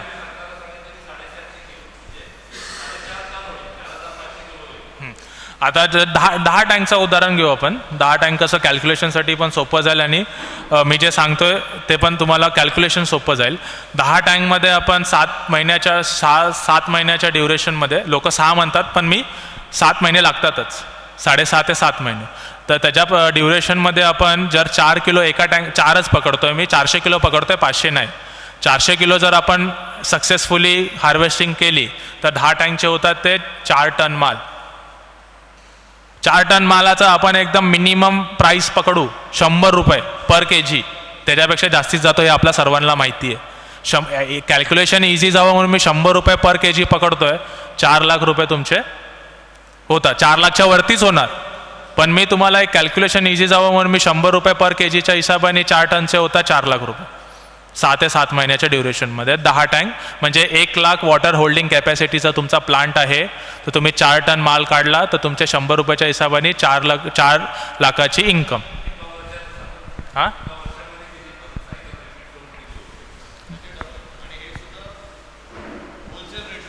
मी होलसेल सांगतोय. जर तुमच्या मार्केटमध्ये जर तुम्ही रिटेलचं करणार तर ते 100पेक्षा जास्तीच भेटतं. 100 तर मी कॅल्क्युलेशन इझी जावं म्हणून मी सांगतोय, कारण की मग 130-140 बोललो तर ते मल्टिप्लिकेशन करून तो आकडा तो आपण प्रत्यक्ष आपण आपल्या हिशोबाने आपण करू शकतो. आविष्कार, आपलं बायोफ्लॉकमध्ये तिलापियाच पकडू आपण. हां, तिलापियाला रिटेल प्राइस काय आहे? रिटेलची तिलाप्याला रिटेलची प्राइस जी आता मी ज्या भागामध्ये आहे, भिवंडी, वसई, 200-250च्या वरतीच आहे. कधी कधी तर ती मी बघितलं की ते 280-290 पण टच झालेलं आहे तिलाप्या रिटेल. तर त्याच्या हिशोबाने होलसेलचा प्राईस तुम्ही लावू शकता. आता होलसेलचा प्राईस कसं एरियाच्या वाईज रिटेल पण बदलतं प्राइसिंग आणि एरिया वाईज होलसेलचे प्राइसिंगही बदलतात. पण तुम्हाला मिनिमम जर होलसेलमध्ये जर तुम्ही करत असणार तर तुम्हाला 130च्या वरती प्राईस भेटणं. होलसेलला तुम्हाला म्हणजे मिनिमम 130 तर तुम्हाला भेटेलच, त्याच्यापेक्षा जास्ती भेटू शकतं. ओके. आणि कुठलं ब्रीड आपल्या इथे सर्वायवलसाठी सगळ्यात बेस्ट आहे? सर्वायवल रेशो कुठल्या ब्रीडचा सगळ्यात चांगला आहे आपल्या इथे? हां, आता सर्वायवल रेशो कुठल्या फिशेसचा जास्ती आहे तर तिलाप्या आणि फंगाशियस असे फिश आहेत ना, त्यांची इम्युनिटी खूप म्हणजे ऑलरेडी त्याचे सर्वायवल रेशो खूप आहे. ते तिलाप्या झालं, फंगाशियस झालं, हे जे सर्वायवल रेशो जास्ती आहे हे प्रॅक्टिकली मी सुद्धा केलेलं आहे. परत इथे आहेत 3-4 फार्मर्स आहेत जे बायोफ्लॉक करतात. त्यांनी त्यांच्यामध्ये त्यांच्या एक्सपिरियन्सच्या हिशोबाने तिलाप्या आणि फंगाशियस हे जे सर्वायवल रेशो चांगले आहेत. म्हणजे जे प्रॅक्टिकली केले ते सांगतो, थेरॉटिकली मी सांगत नाही. जे प्रॅक्टिकली मी केलं आहे आणि माझ्या कॉन्टॅक्टमध्ये जे बायोफ्लॉकचे फार्मर्स आहेत त्यांच्या प्रॅक्टिसचे जे सर्वायवल रेशो आहेत ते तिलाप्या आणि फंगाशियस आहे. आणि रूपचंदा मी करतोय आता सध्या, तो पण आता हार्वेस्टिंग होईल. तर पण रूपचंदाचे थोडेसे टेक्निकॅलिटी आहेत, पण तिलाप्याला आणि फंगाशियसला नाही आहे. सर्वायवल रेशो बेस्ट आहे तिलाप्या आणि फंगाशियसचा. आता सीड्सचं कसं आहे सर, आता जर सरांच्या इंट्रोडक्शनच्या मध्ये आपण बघितलं की त्या सगळ्या गोष्टीचा आपण प्रयत्न करू की फार्मरला सीडसाठी म्हणजे स्टॉकिंगमध्ये पण प्रॉब्लेम झाला नाही पाहिजे आणि विक्रीमध्ये पण प्रॉब्लेम नाही झाला पाहिजे, हे सरांचा प्रयत्न चालू आहे की म्हणजे तुम्हाला जी सीड्स हवे ती तुम्हाला अवेलेबल होईल.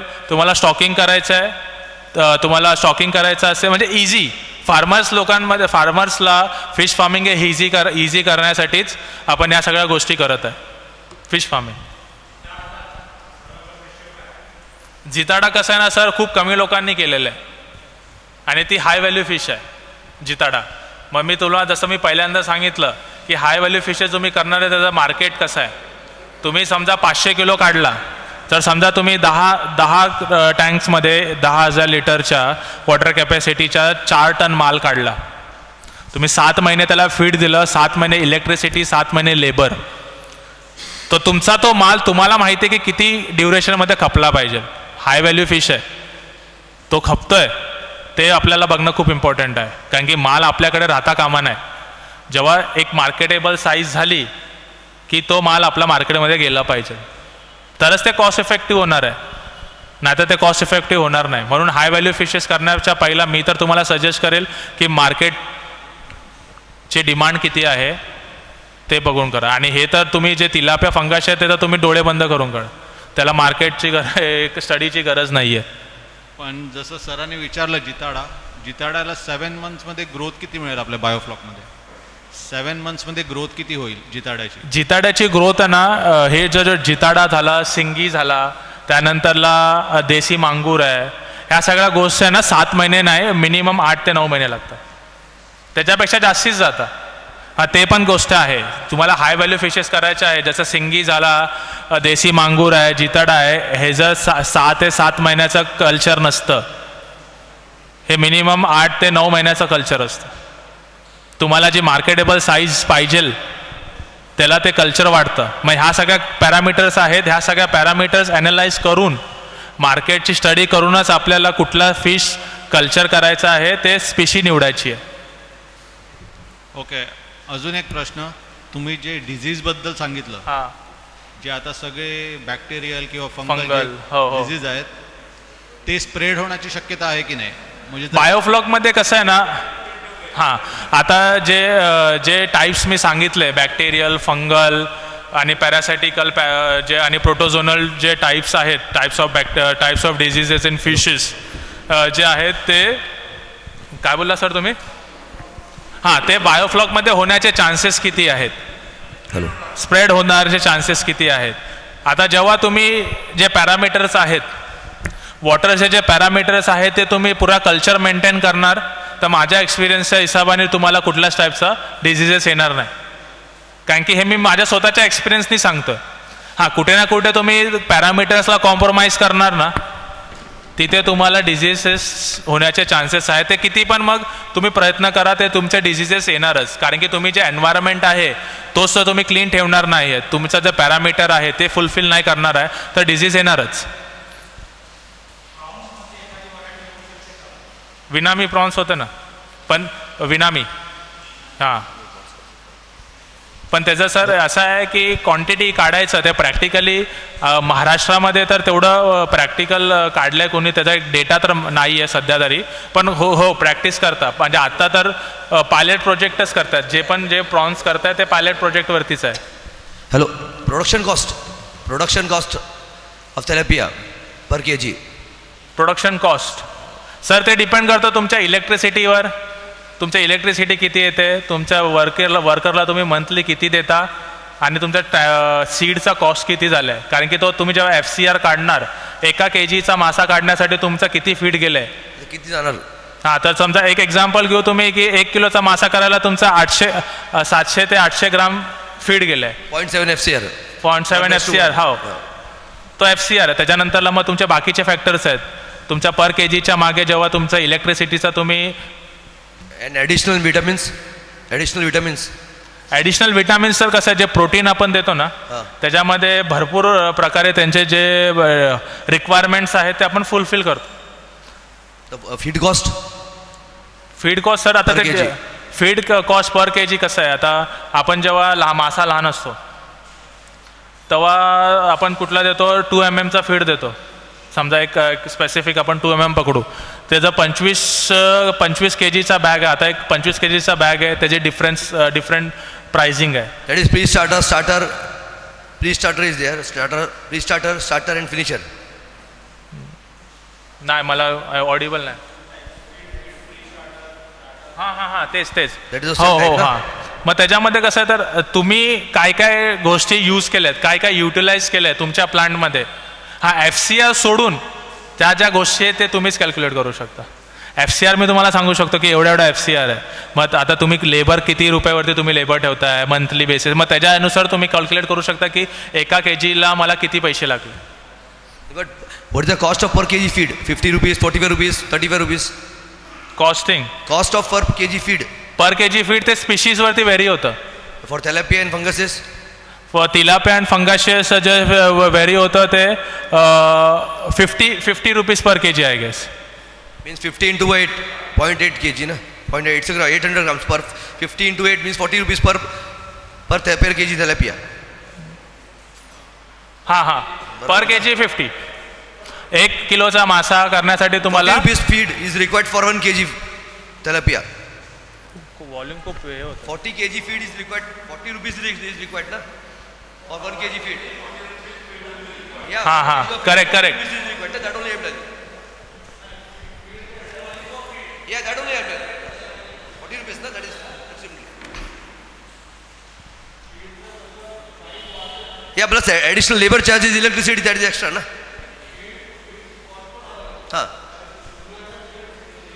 Okay, that is depending on the size of the fish. Okay. ठीक.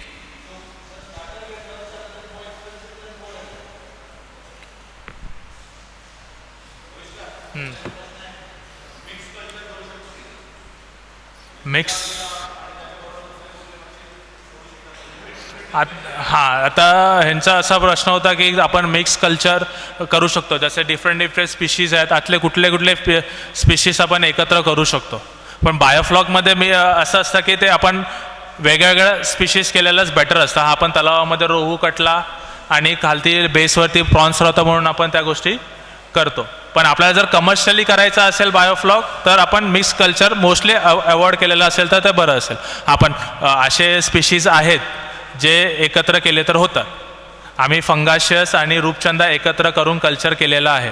कमी क्वांटिटीमध्ये केलं होतं पण ते एकत्र केलं होतं, मॅच्युअर झाले होते फंगाशियस आणि रूपचंदा.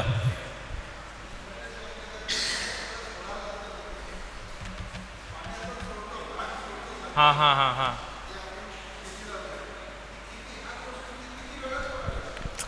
आता कसं आहे, स्लज आता जेव्हा मासा जसा मॅच्युअर होतो ना तसे त्याची घाण जास्ती निघते, घाण त्याची जास्ती निघते. तर मोस्टली आपण असं प्रॅक्टिस करायचं आहे की हप्त्यातून आपण 3 ते 4 वेळा तरी आपण ती स्लज, म्हणजे आपण एकदा टॅप ओपन केला जेव्हा तुम्ही प्रॅक्टिस करताल तर जो थिकनेस असतो ना पाण्याचा त्याच्याने तुम्हाला कळून जातं, थिकनेस एकदम लाईट होऊन जातो, हा आपले खालची जी गाळ आहे तो निघून गेला. असा तुम्हाला हप्त्यातून 3 ते 4 वेळा प्रॅक्टिस करायचं आहे. आणि मग हप्त्यातून एकदा जेव्हा तुम्ही, म्हणजे समजा काय लोक प्रॅक्टिस करता, मी पण प्रॅक्टिस करायचो की संडेला मी फीड द्यायचो नाही, त्या टायमाला तुम्ही ते टाईम तुम्ही पाणी टॉपअपमध्ये युटिलाइज करू शकता.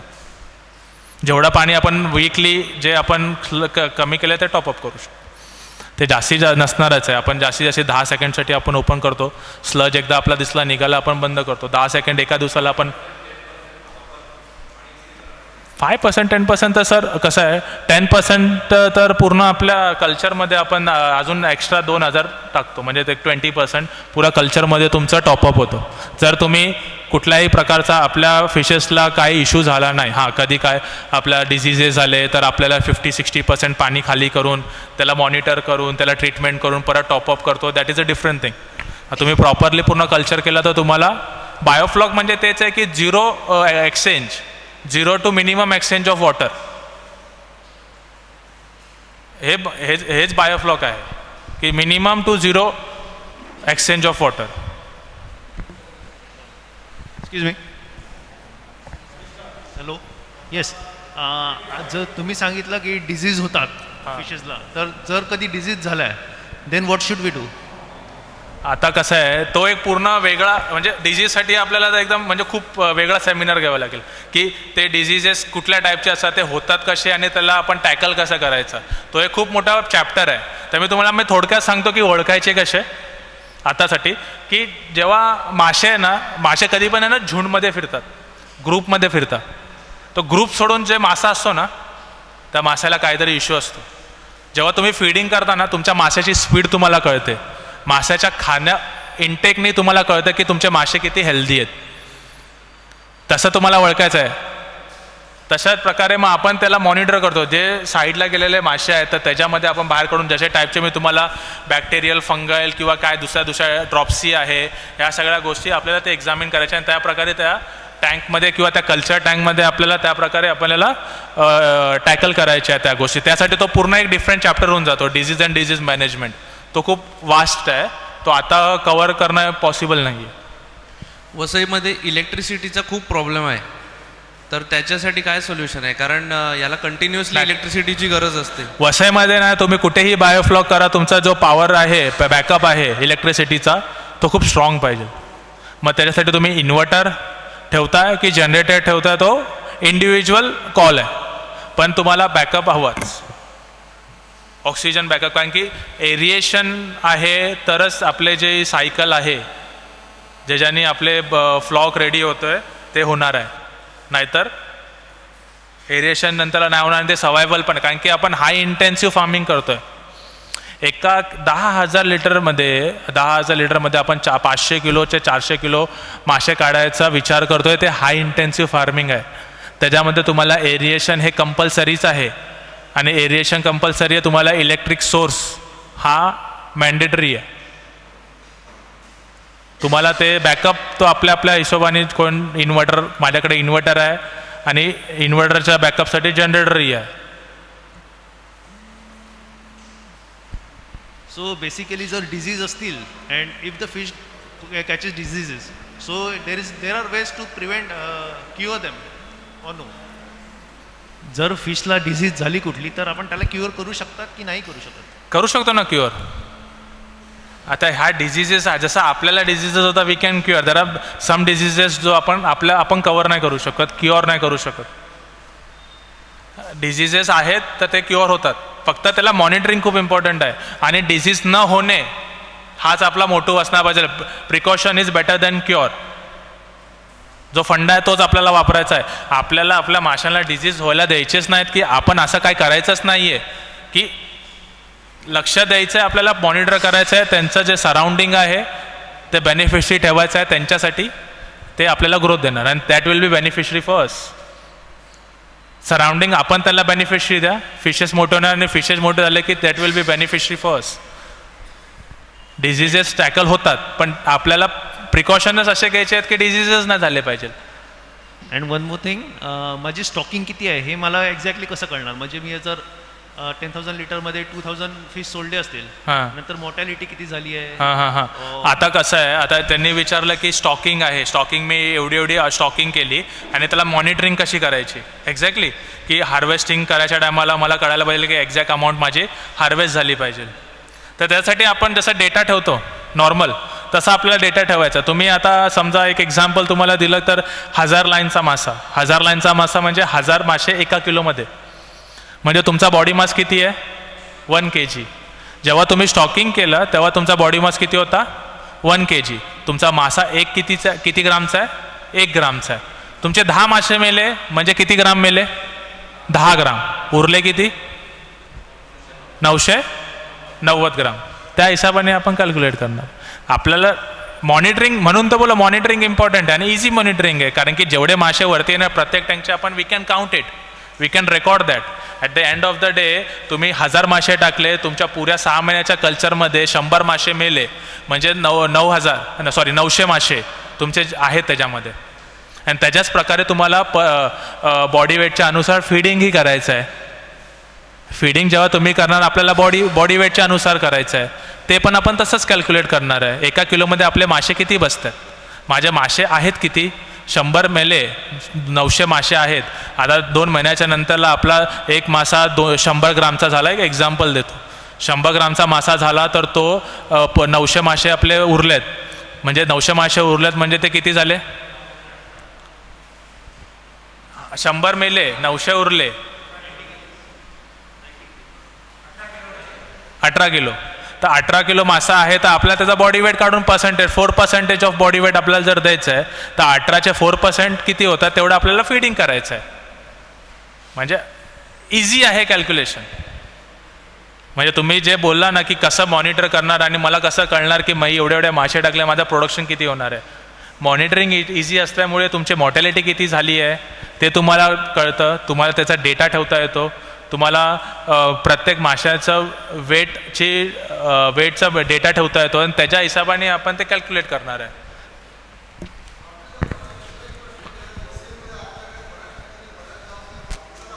काय सर? होईल. हो हो हो.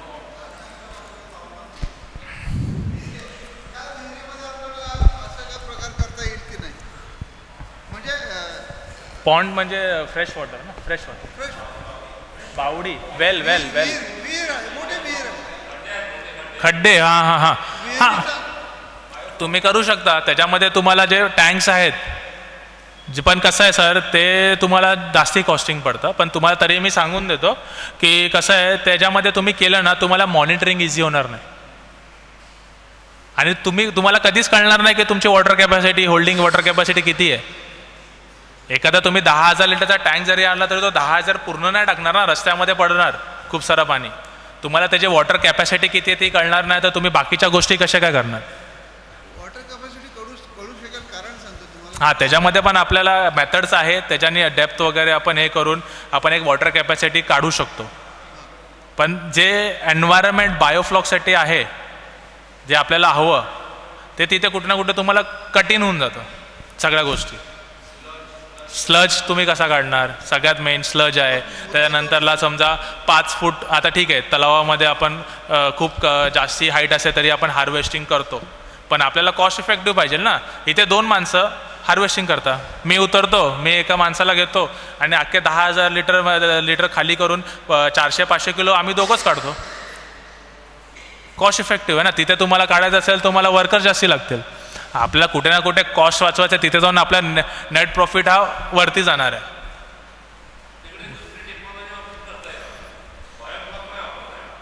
हां हां, दुसरं काहीतरी करता येईल तुम्हाला. हां, तुम्ही पॅडल वगैरे टाकून थोडाफार फरक दिसेल, पण जसा वास्ट डिफरन्स तुम्हाला बायोफ्लॉकमध्ये दिसेल ना त्याच्यामध्ये दिसणं थोडंसं कठीण आहे. करू शकतो. सिमेंट टँकचा फरक काय नाही सर, सगळ्यात मोठा फरक आहे कॉस्टिंग.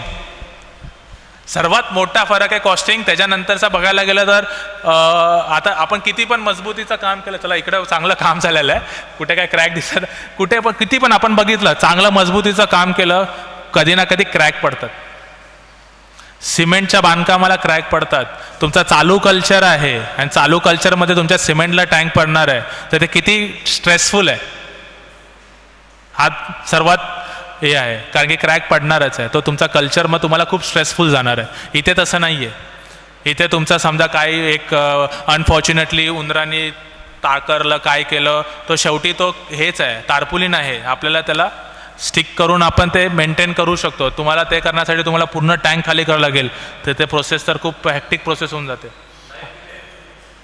आता आपण जे वापरतो नॉर्मली, आता लोक बोलतात की 1000 GSM वापरा, हे वापरा. तर स्टँडर्ड आहे 650-750 GSMचे स्टँडर्ड आहे. त्याच्यात जी कंपनी जी हे देते लाईफ देते ती 5 ते 6 वर्ष देते. आपण 4 वर्ष पकडू, 8 हार्वेस्टिंग होतील ना आपल्या.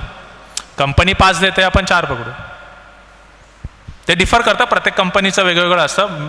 मी एक असं जे मार्केटमध्ये चालू आहे त्या प्रकारे. तुमचं कन्स्ट्रक्शनचं नाही आहे. तुम्ही एकदा जे इन्व्हेस्टमेंट केली ना त्याच्यानंतरला तुम्हाला फक्त मासे आणि खाद्य हेच टाकायचं आहे. आणि 4 वर्षाच्या नंतरला 5 वर्षाच्या नंतरला तुम्हाला फक्त ती ताडपत्री जी आहे, जे तारपोलिन आहेत ते बदलायचं आहे. तुमचं कन्स्ट्रक्शन तुम्हाला कधीच बदलायचं नाही. 24 आवर्स तेच बोलणार सर. एरिएशन आहे तरच बायोफ्लॉक आहे, ना तर बायोफ्लॉक नाही आहे. हाय इंटेन्सिव्ह फार्मिंग होणारच नाही.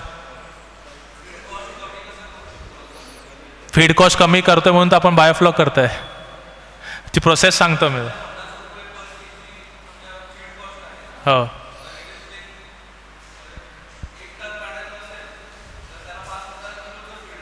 हो अर्धा टन.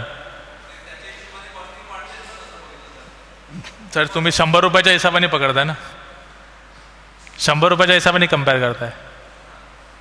पण त्याच्यात मिनिमम मी तुम्हाला 130 बोललोय, पण त्याच्यापेक्षा जास्तीच असेल.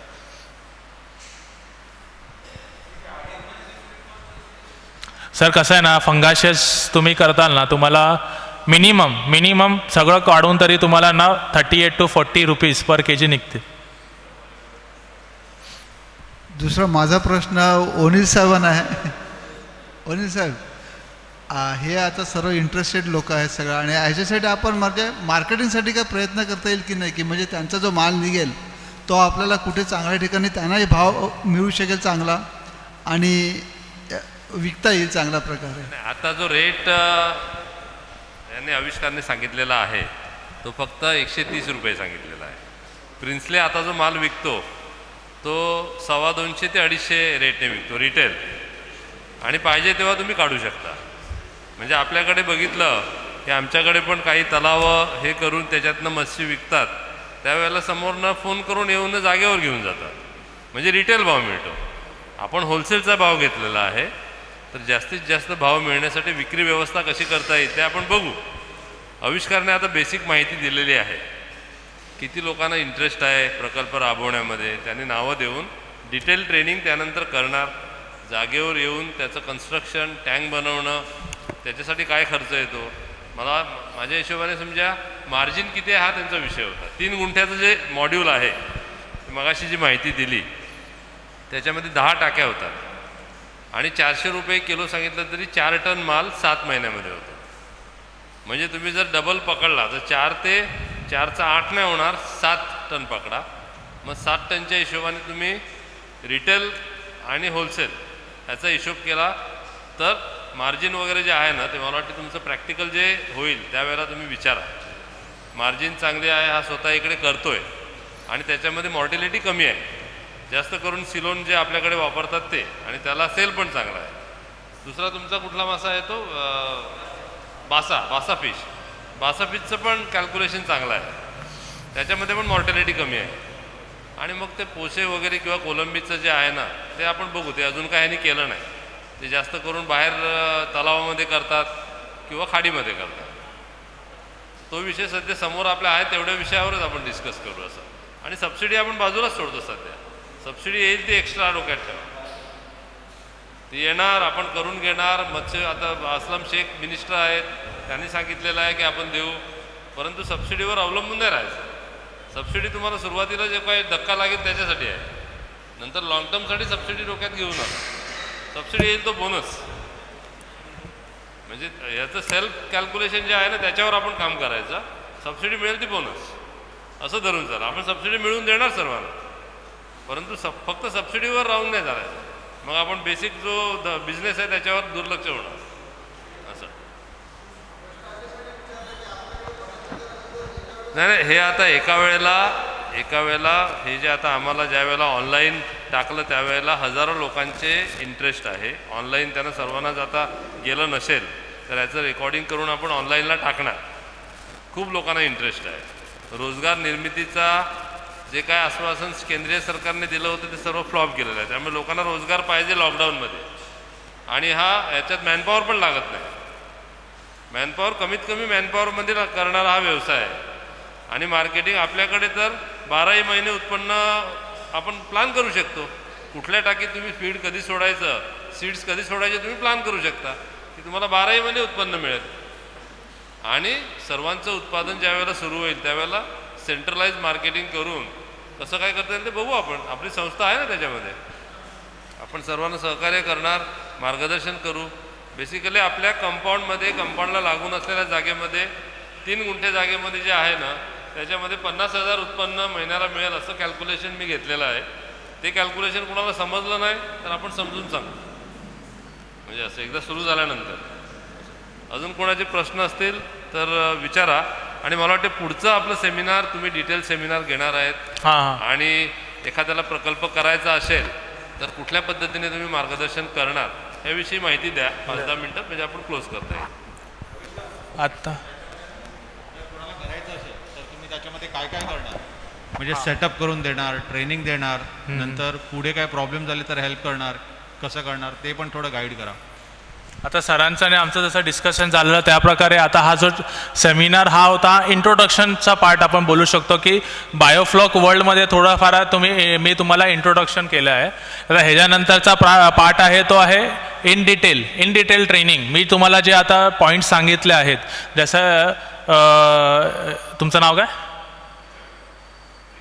हां, रिचर्ड सरांनी विचारलं की बाबा असे डिझिजेस होतात, ह्याला मॉनिटर कसं करायचं किंवा ह्याला टॅकल कसं करायचं, तो सर्वात मोठा इम्पॉर्टंट पार्ट आहे. त्याच्यानंतरला फीड मॅनेजमेंटचा पार्ट आहे. म्हणजे in detail A to Z बायोफ्लॉकमध्ये बायोफ्लॉक काय आहे, कशाने काय केल्याने काय होतं आणि कसं आपण सक्सेसफुली हार्वेस्टिंग करू शकतो, त्या हार्वेस्टिंग करण्यासाठी आपण इन डिटेल ट्रेनिंग प्रोग्राम करणार आहे.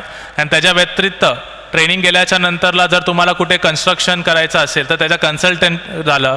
त्यानंतरला सीड्स अवेबिलिटी पण परेरा सरांच्या मार्गदर्शनाखाली आपण त्या गोष्टी आपण सगळ्या करू. कन्स्ट्रक्शन झालं, ट्रेनिंग झाल्या, ह्या सगळ्या गोष्टीसाठी आपण सर्व्हिस प्रोव्हाइड करणार आहे लोकांना ज्यांना फिश फार्मिंगमध्ये बायोफ्लॉक टेक्नॉलॉजीनी फिश फार्मिंग करायची असेल त्यासाठी. आणि संपर्काचा प्रश्न, तर माझं एक यूट्यूब चॅनल आहे, म्हणजे आता चालू केलेलं आहे ते चॅनल. म्हणजे आता मी त्याच्यावरती हळूहळू आपल्या जसं जमेल तसं मी त्याच्यामध्ये अपडेट करत राहतो. आणि बाकीचं माध्यम झालं म्हणलं तर सरांच्या माध्यमातून ज्या काय गोष्टी आपण करू शकतो, जसं सर बोलले की इथून पुढे आपण डिटेल सेमिनारही घेऊ, त्याच्यामध्ये इन डिटेल ट्रेनिंग सेक्शन्स असतील. या सगळ्या गोष्टी आपण जसं इंटरेस्ट लोकांचा आपला वाढेल तसं आपण एक क्वांटिटी झाल्याच्या नंतरला आपण इन डिटेल ट्रेनिंगचं आपण एक प्रोग्राम घेऊया. त्याच्यामध्ये मग आपण कोणाला कन्स्ट्रक्शनची कन्सल्टंटिंग हवी आहे, बाकीच्या ज्याही गोष्टी आहेत ज्या बायोफ्लॉकला तुम्हाला रिलेटेड लागणार आहेत त्याच्यासाठी हेल्प करण्यासाठी वी आर ओपन. नंबर आहोत, ठीक आहे का? हो, नंबर विचारला. 959 4545 300. 959 4545 300. आणि यूट्यूबवरती म्हणजे थोडेफार मी व्हिडिओजही टाकलेले आहेत. अविक बायोफ्लॉकच्या नावाने चॅनल आहे माझं सोशल मीडियावरती, इंस्टाग्राम, फेसबुक, यूट्यूबवरती तिथे असेल. हां, अजून काय विचारायचं असेल तर काय डाऊट वगैरे? हां, बेस्ट क्लायमेट, आत्ताचा जो क्लायमेट आहे तो बेस्ट असतो टाकण्यात. असं आपण कधीही टाकू शकतो. सीड्स अवेबिलिटी 365 डेज असते, त्याचा काय प्रॉब्लेम नाही.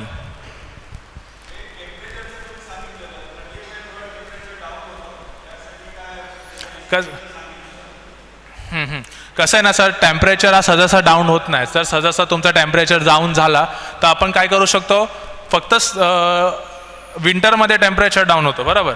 थंडीमध्ये जर तुमचं टेम्परेचर डाऊन होतं तर सहजासहजा आपण काय करू शकतो, प्रत्येक टँकला आपण कवरिंग देऊ शकतो वरतून गॅप ठेवून.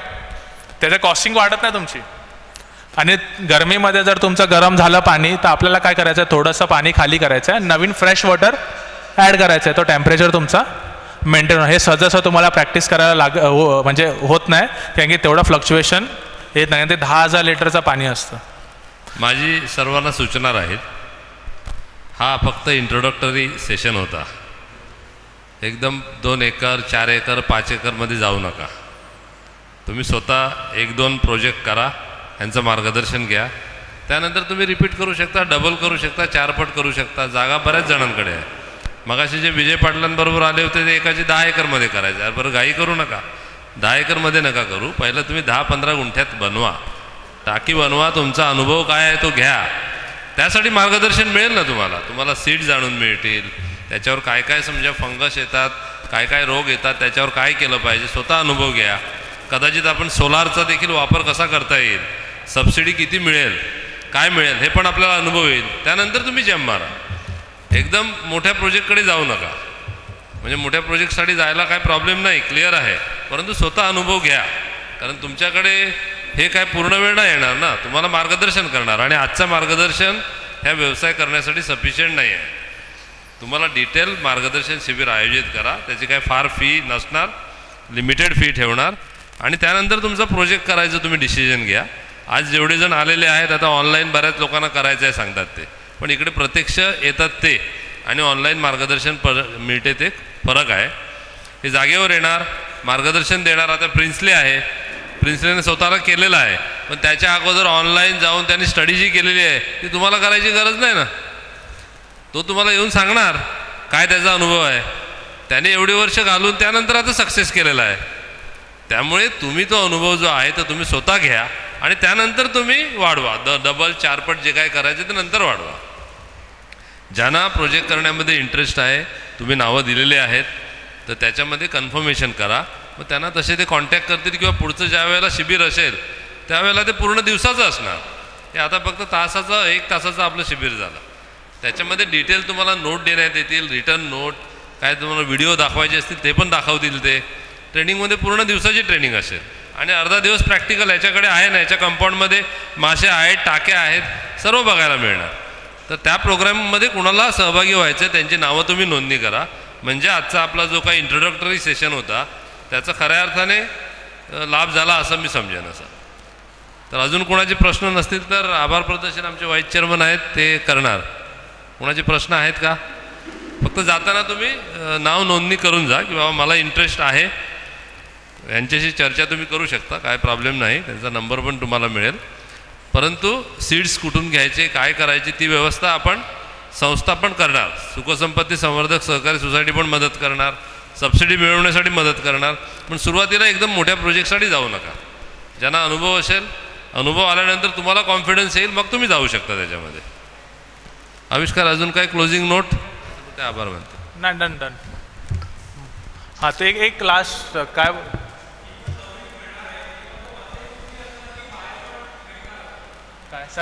सर्विस ओपन आहे एव्हरीवेअर. आपल्याला इन शॉर्ट काय आहे, फार्मर्स डेव्हलप करायचे आहेत इंडियामध्ये, फार्मर्स डेव्हलप करायचे, प्रोडक्टिव्ह फार्मर्स बनवायचे आहे.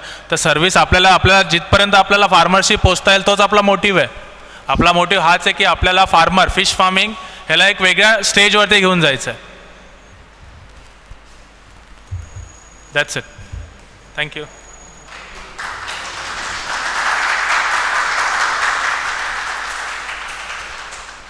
आभाराचे 2 शब्द. त्याच्या अगोदर मी तुम्हाला एक किस्सा सांगतो. आता कांबळे साहेबांनी आपल्याला लेक्चर दिलं, आपण ऐकलं. ते तुम्हाला शिक्षण देणार.